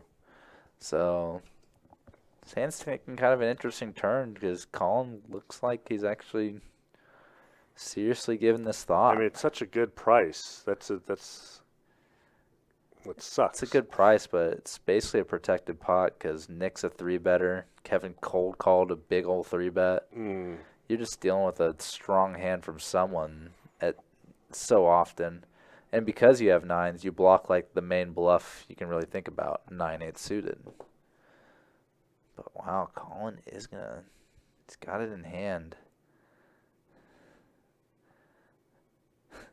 His head must be like a pinball machine right now. Just that ball just bouncing back and forth everywhere. I think at spots like this, just like I never want to have chips in my hand actually, because I feel like I'm gonna do something stupid. But he does fold.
So in about 10 minutes, we're going to show you some stats for the night.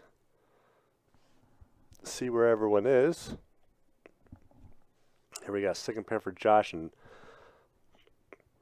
Eli with another straight draw. Eli has been flopping straight draws. I mean, this has to be close to his 10th time. And he smashes.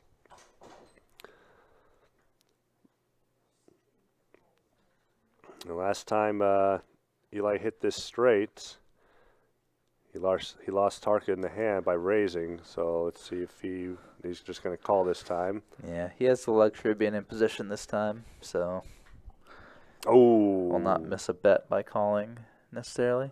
Bad. Josh making 2-pair on the river. Bad card for Josh. That's big too. $1.50. I mean, you can't put your opponent on Jack Queen, right? You got to raise here. Yeah. Put him on Jack 7 as well, though. Yeah, Jack 7, yeah. Josh has kind of been a bit of a wild card, so.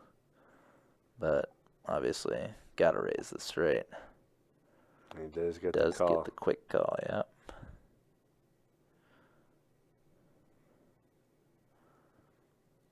So Eli is now up a little bit more. No, still down, sorry.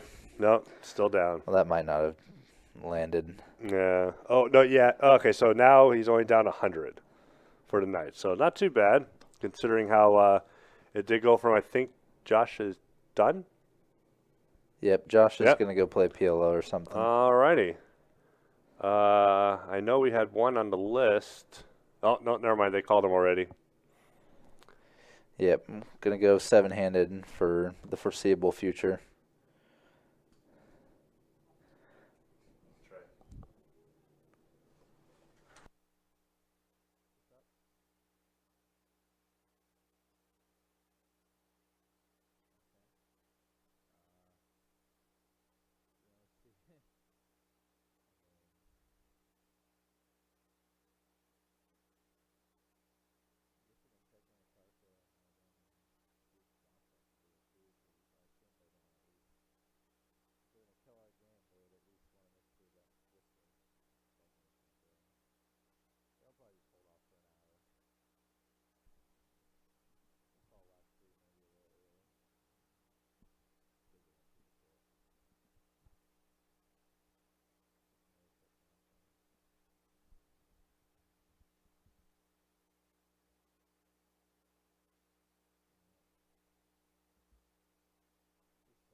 Eli here in the blind with ace-king.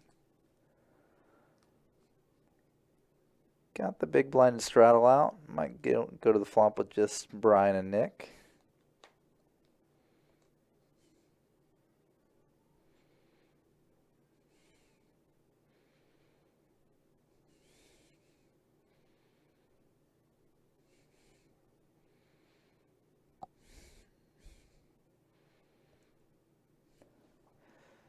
And that flop brings nothing for anybody.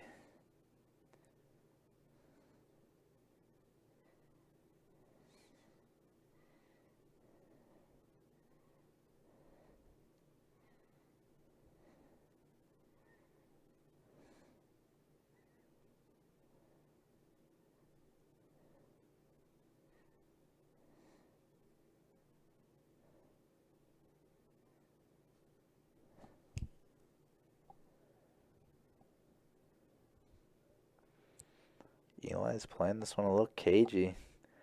Getting exactly what he wants from Brian. Brian floated the flop. Bluffed the turn. Eli is just continuing to induce. Backs into a big two pair. But I feel like the plan should stay the same. Let Brian make a bluff at it. Yes, Eli checks. Whether Brian's bluffing or he's value betting thinly, we just benefit more by checking to him.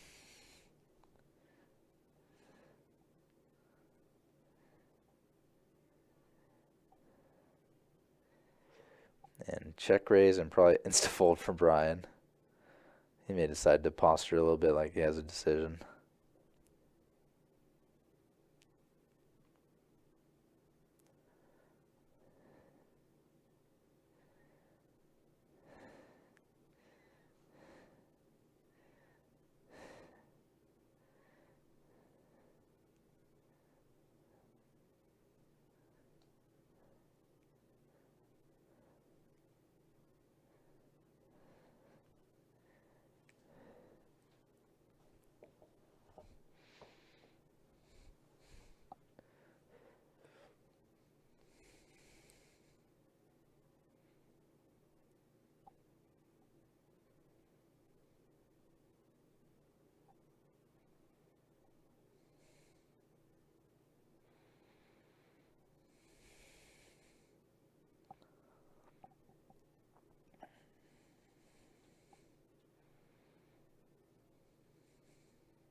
Eli with another playable.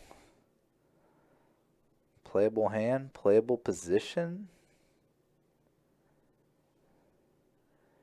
Just going to take it down pre.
Oh, Nate in the YouTube chat. Thank you so much for your appreciation. Thank you for coming by and watching.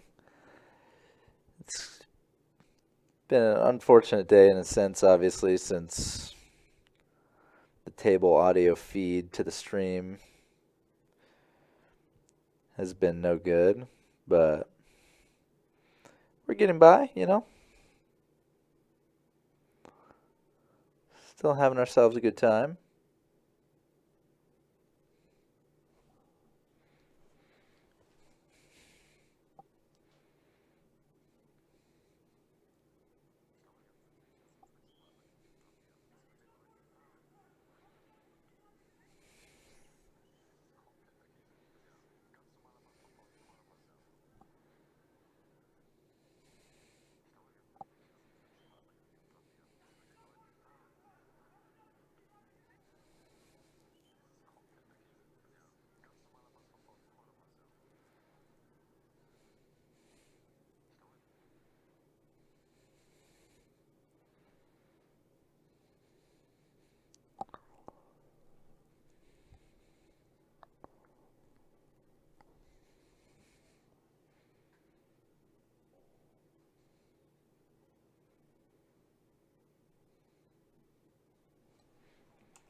So Colburn Spears in the Facebook chat. Don was called to go play 5-10 and chose to go play in that game, so that is where he's at now. And I do not believe he was up, so there was no sort of giveaway. But for the last hour of the stream, coming at y'all, new dealer, new bomb pot. So we've got 7 players, 2 boards. Brian taking a stab with the ace-jack. Pretty ideal scenario, actually, because Tarka 5-3, draw on one board, nothing on the other. So Brian is ahead on both boards somehow. And gonna continue the aggression. And Tarka just draw on one board, nothing on the other. Not much you can do with that.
Both players full house on this river.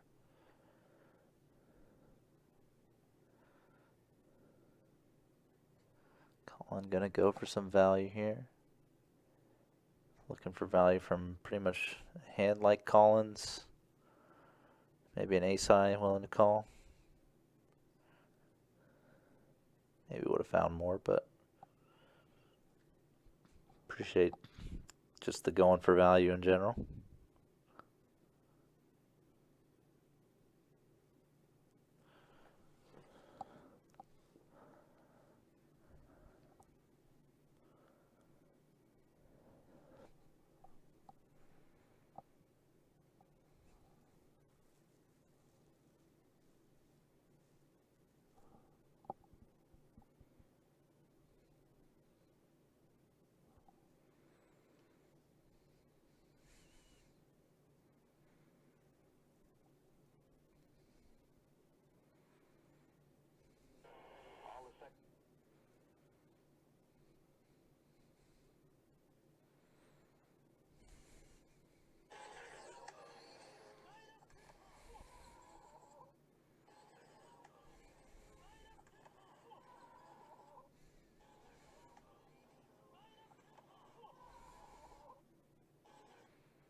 Action this game has definitely hit ahead on the whole.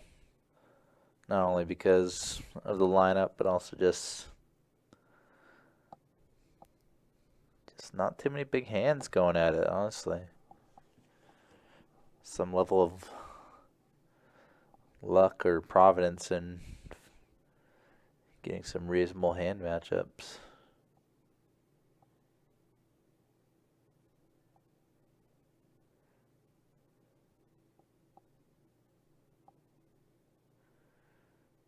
I think something wrong happened here. From what I could tell, it looked like a bet on the turn by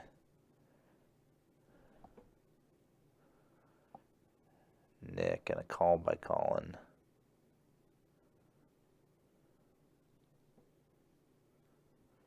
And then Nick won on the river, either with a bluff bet or just checking down and being good.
Just as I was bemoaning the lack of decently strong hands, Tarka with King 10 suited, going for the big 3-bet, but nobody wants to take him on.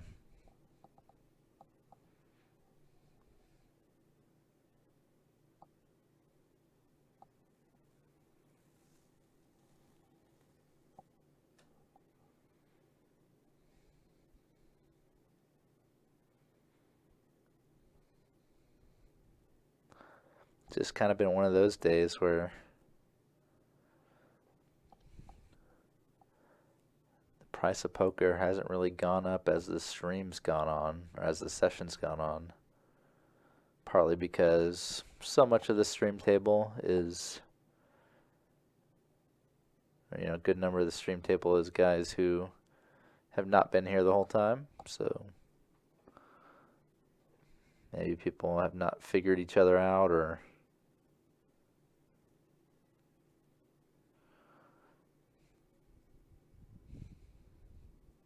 that type of thing. Eli flopping open-ended with the king, queen. Kevin just sixes. Very weak under pair.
Got 3 different players here with a queen in their hand. Brian did get out of there, so there's heads up between Nick and Eli.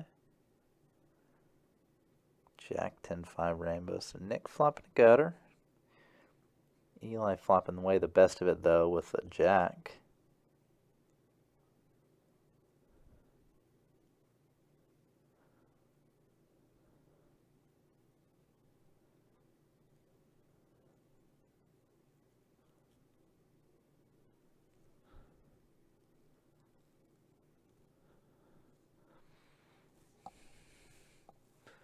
Eli seeing no reason to raise yet. Has position, has top pair, good kicker. And how does Nick want to proceed with his gutter?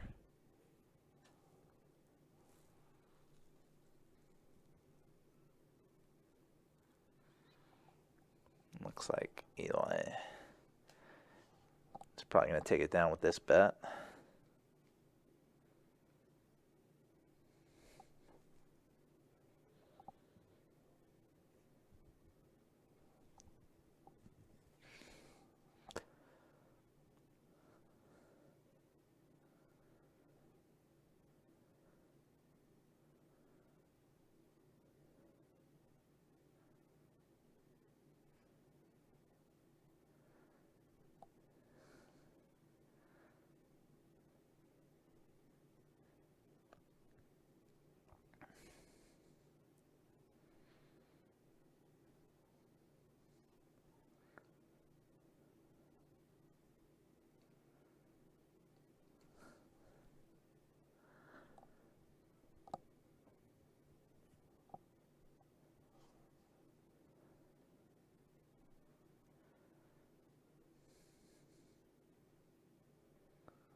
Eli's definitely been showing some willingness to open it up.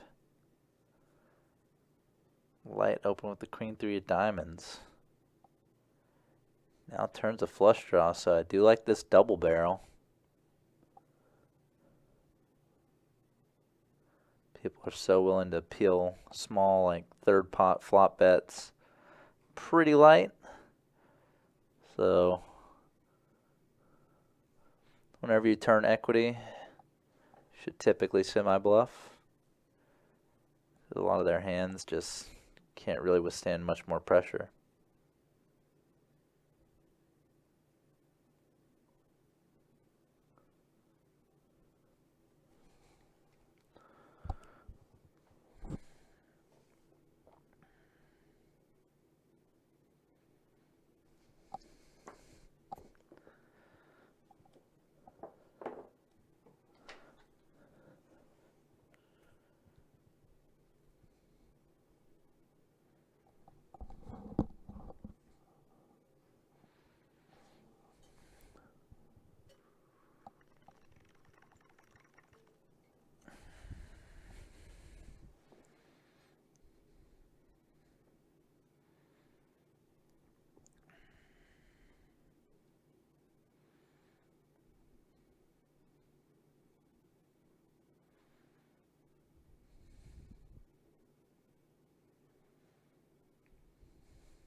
All right, might get a little gambling going on here because action's gone from 25 to 55. Both Marius and Tarka just getting pretty crazy good pot odds.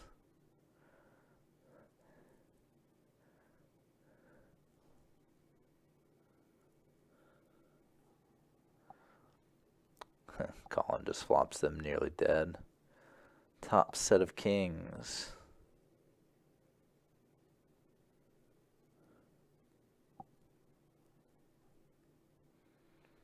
Bets nearly full pot.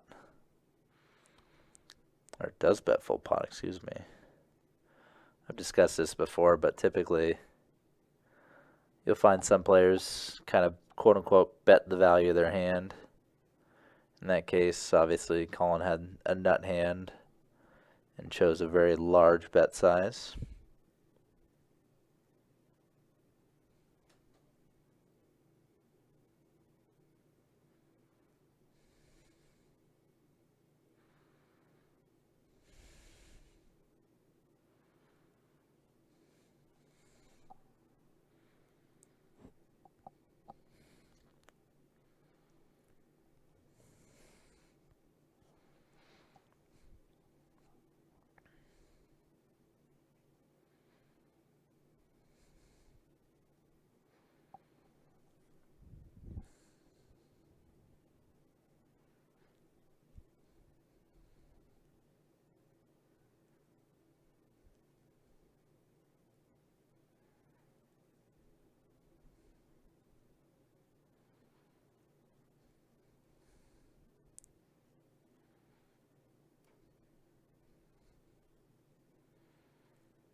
Colin here way in the lead with the jack, and never mind way in the lead, just has everyone drawn dead now. Yeah, I was just action tracking for Jacob, and he when he came back, he let me know that Kirk was the first alternate at the time at 740, and there was 30 alternates after him. A lot of people. Probably some people who failed to bag at the noon flight. Yeah. Possibly. Refiring. Or just people that are there. I typically try to register a tournament, maybe not level 1, level 2 or 3. Mm-hmm.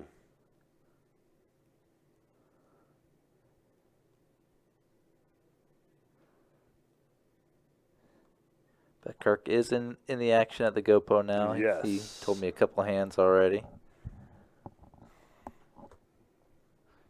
And from the sounds of it, so far so good.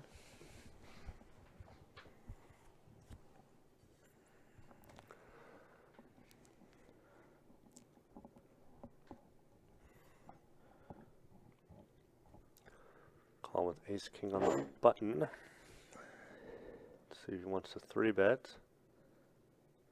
3-bet looks like small, just 75.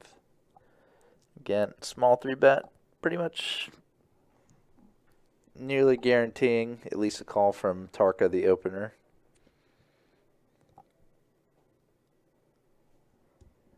Just so hard to fold for 45 when you got 30 out there already. Yeah.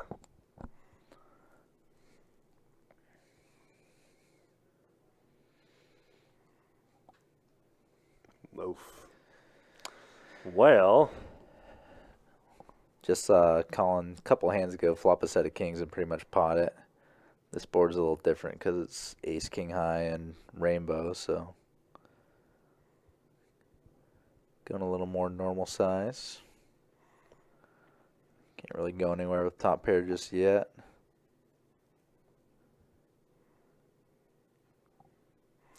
no improvement for Tarka. No chance for the flush now, so Stone dead. Just a question about how much value he's going to give up to Colin.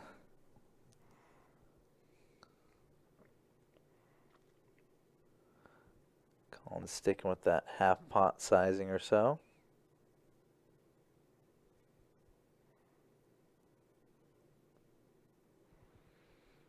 he might. No, no. Thought he's going to get away from it there.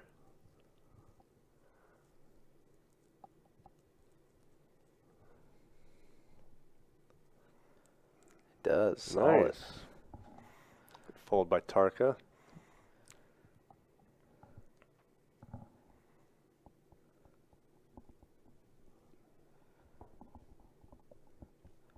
Yeah, top pair no kicker against someone who hadn't really been out of line today, so Yeah. that's a pretty good find to fold that.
Big flop for Nick here.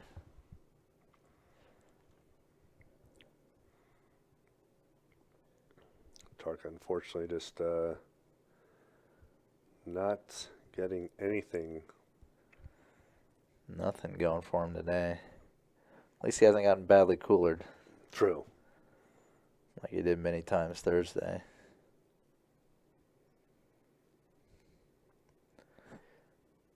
He's also going to get the signal to stop bluffing at this hand. Immediate check raise by Nick.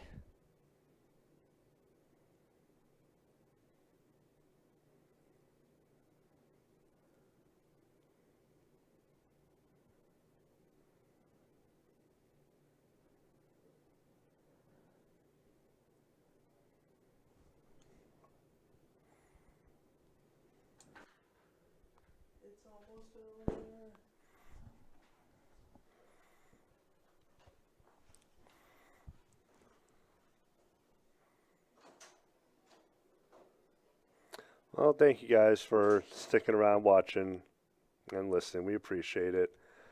You know, wish this was a more 2-5 that was much more firepower going on.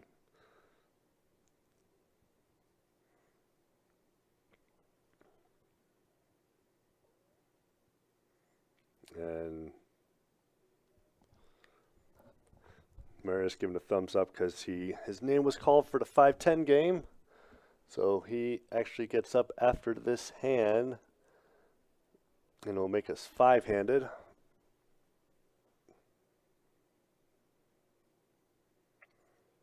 And on this board, all the clubs come out to play. And a jack comes, which gives Marius and Brian the straight. And Tarka's ahead with his flush.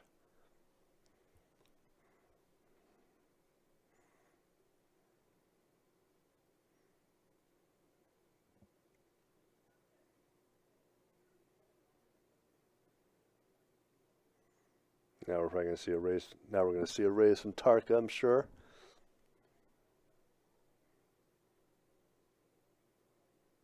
And bink.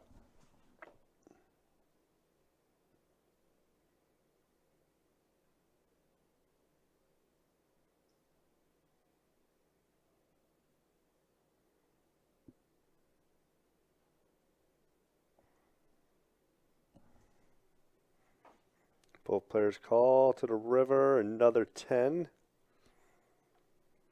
Well, I'm sure Tarka's not really worried about anyone having a full house here.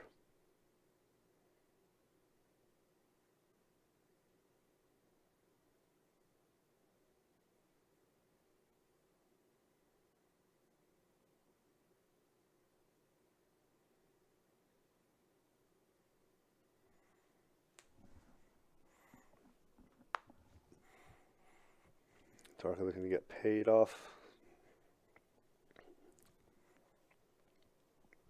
Might get both. But odds are if one folds, the other one's calling, or if one calls, the other one's folding.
There goes Marius.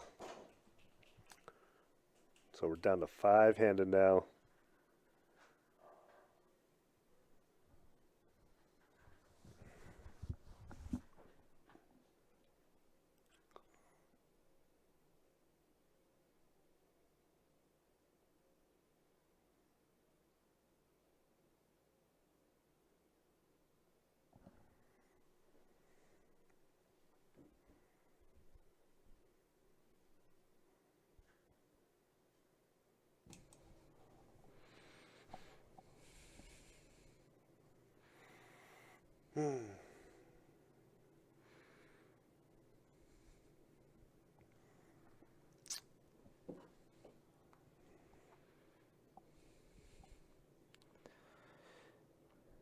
So Trey, you gonna play into WSOP next year?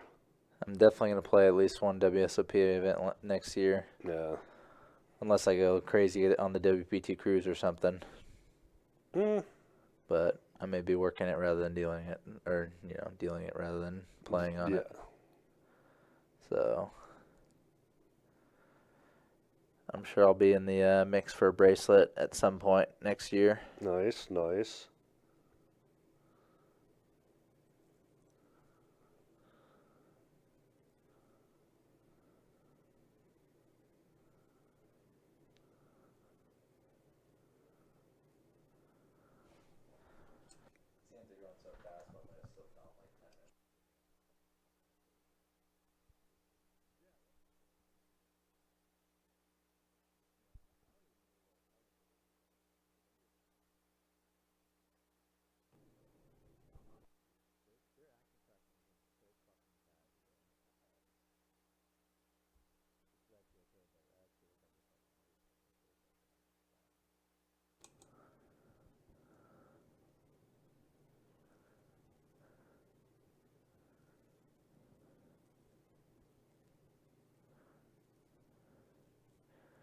Nick here, flopping open-ended.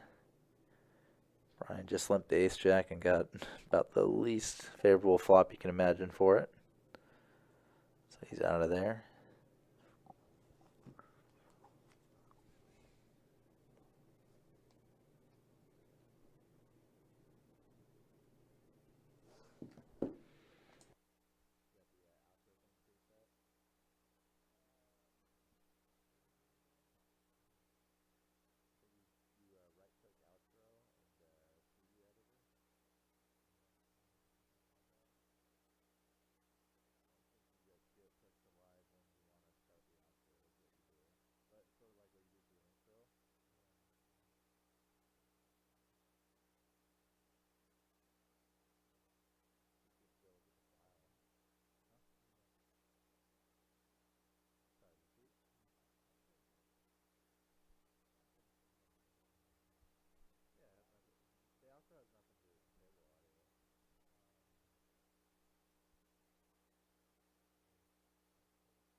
Oh, Brian with the cheeky little bluff getting caught there.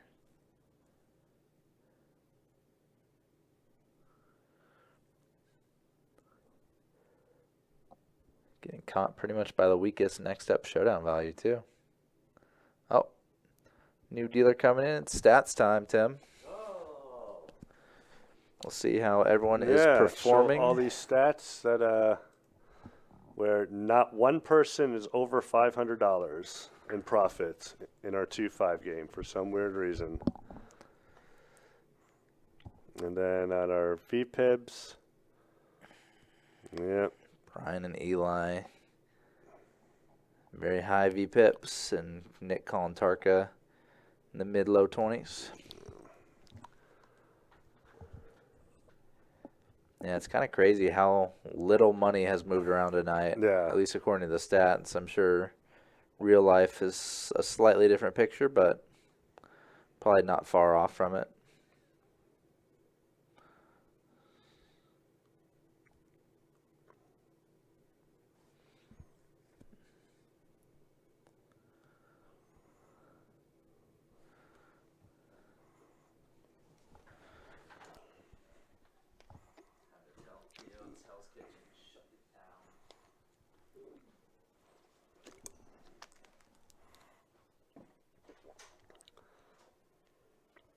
We might get a little action here between Tarka and Nick.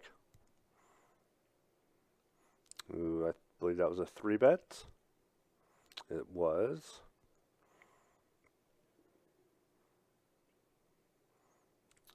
Ace-10, 5-handed. It's not too bad. But he's going to fold, so. Man.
Just seeing no movement whatsoever tonight. Limping in with sixes for no reason.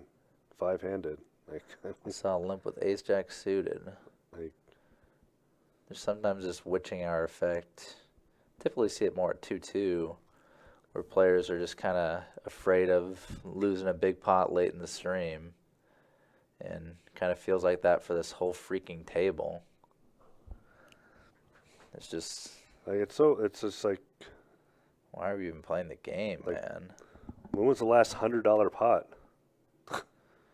They probably just barely reached 100. There was one that Tarka hit. I forgot. He had a flush and Brian had a straight. But outside of that, I have no idea.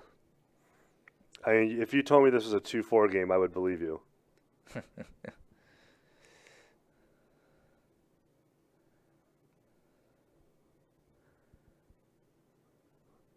Upsetting, but true.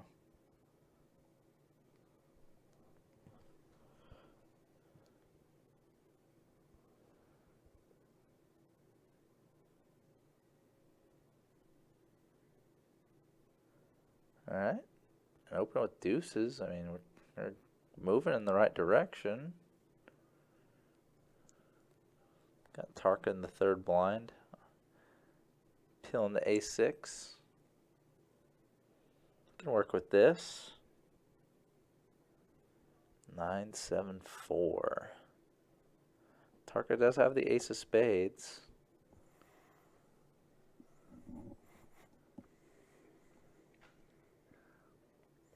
Six affords him some backdoor straight draws. Yeah. All right. So Gonna peel it. Even though he's behind right now, I did like his chances of winning the pot. that's an interesting turn card. Get some fireworks here. Yep, Tarka could raise, could call this. Both are reasonable.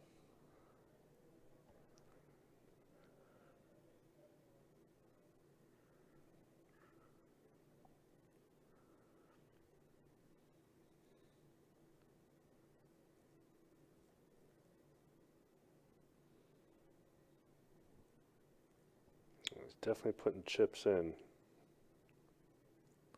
Looks like a big raise. Jeez. Big semi-bluff, repping huge. Yeah, And got it jammed in his face immediately. Yeah. Just as we say, we're looking for a certain size pot. This is a $1,000 pot. And just so you guys know, Tarka does not have 544. He has about 12 behind. 1,300. Yeah. So, and he does Unfortunately, bluffs himself off of his own equity there.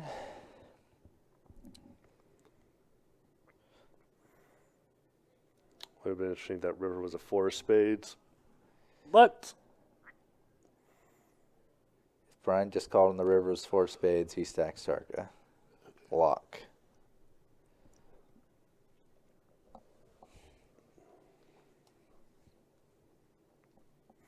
so we are creeping up to the final 3 hands.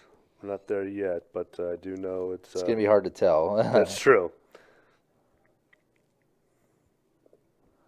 Hopefully we'll see 3 fingers from Jacob to let us know when that is. Excuse me, sorry.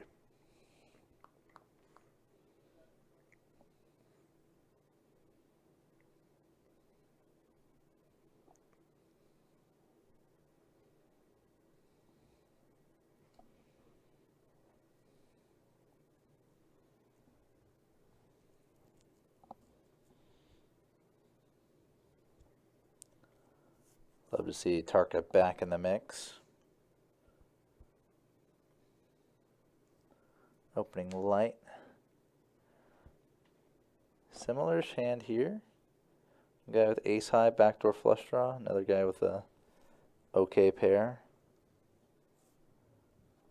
And a deuce game on the turn. This is very similar.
Raising it up to 30.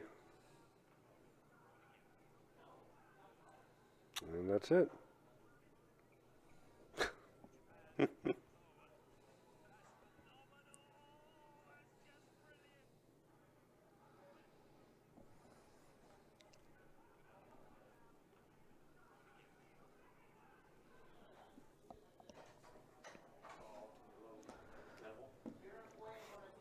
I know, it's gonna be a lit game. It's gonna be a lit game.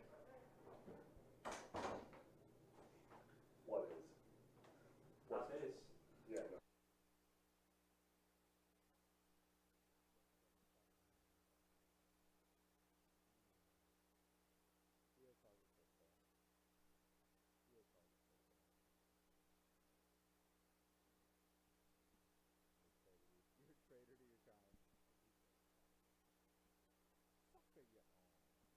Wanna watch some soccer? Sounds like an Irishman.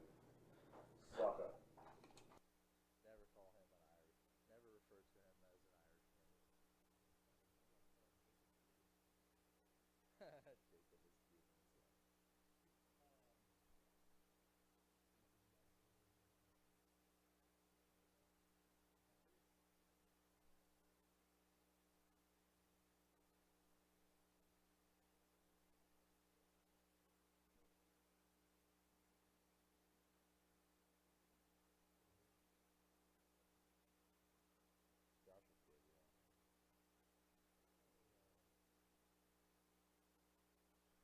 Josh is good, yeah. Thank God for the lifesaver for the Burrows. So, like, I was saying to Charlie, like, why would you want to play just because it's a cheaper rate? When no one's up $500. Not one person. Was that right though? About 2-6?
Absolutely failed. That was insane. No, yeah, Josh is fucking great. I done some quad kings yesterday on PLO. Flopped it. Doesn't make the board. Still gives me $20. Nice. I think it was 15, but yeah. Buddy, yeah. Like he gave me more than he should have. Yeah. All right, I'm out of here. No. He gave you 15 or 20 more than he should have. Shouldn't have given you shit. Especially since you're doing PLO.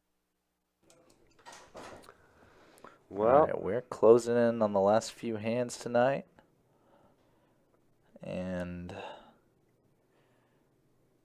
are we going to get a multi-way flop here? No. no, of course not. We're lucky to get one person to a flop tonight. Am I right? Jack 6 deuce, like, to be honest, if I'm in Tarka's spot with threes, I'm not hitting this. One Broadway card, the lowest Broadway card, and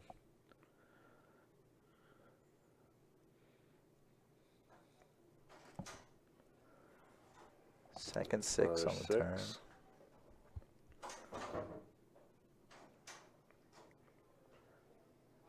Check and check. King on the river. That'll probably hurt Eli's action.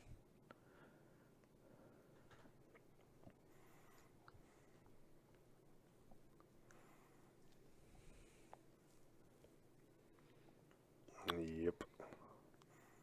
You still have Oh. 3. Oh, wait. Oh, wow. Oh. That was an odd call. I guess ace queen. Maybe Yeah. you could add ace queen. Could add a lot of hands. 9-8, 8-7. That was a blind versus blind scenario. Is Typically, you don't expect someone to bet a jack there.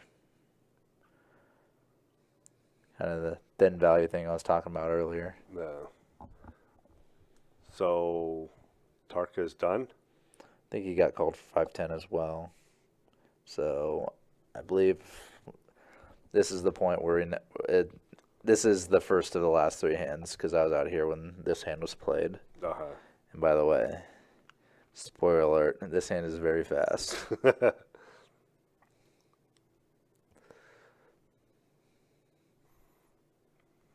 mean, it's World record pace. and the only reason why the boys got like almost 140 hands in because that's what happened. It was either everybody folded pre-flop or Some tanking. Yeah, some tanking, yeah. Long decisions. We definitely had some very long hands tonight.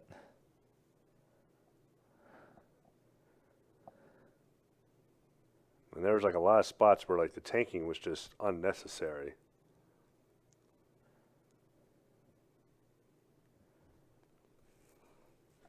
Think long, think wrong. A lot of times you see guys, making a long tank and calling the river. How often do you see them win that spot? Yeah, right. And you talk yourself into a call or whatever, you're talking yourself out from a borderline spot into a call. Typically does not go well.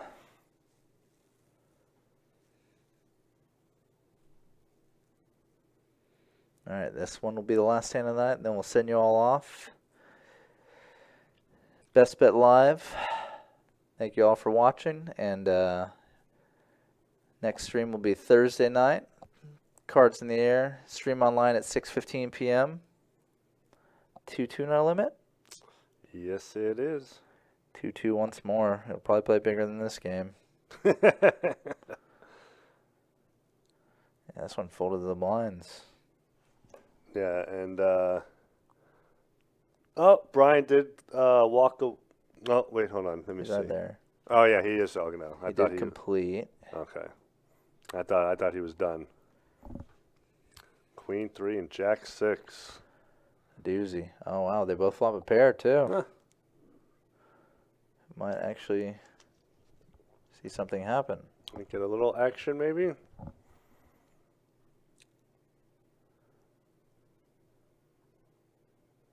See, I like this right. This right here is just Like crazy to me. Like, You alright. can't get action from middle pair. Right, yeah. Last hand of the stream, Yeah, crazy. yeah. to me. Brian's the only one up $500 or plus. Yeah, no movement No. tonight. No real movement. All right, guys. Well, thanks for hanging out. Sorry that it was not the best, but hopefully Thursday night with Chase and myself and Trey and Country, or Trey and Chase, we'll figure it out. It'll be a better game. And All right. and hopefully we'll have table audio. Thank you all. Yes. All right. Good night, y'all. Thank you.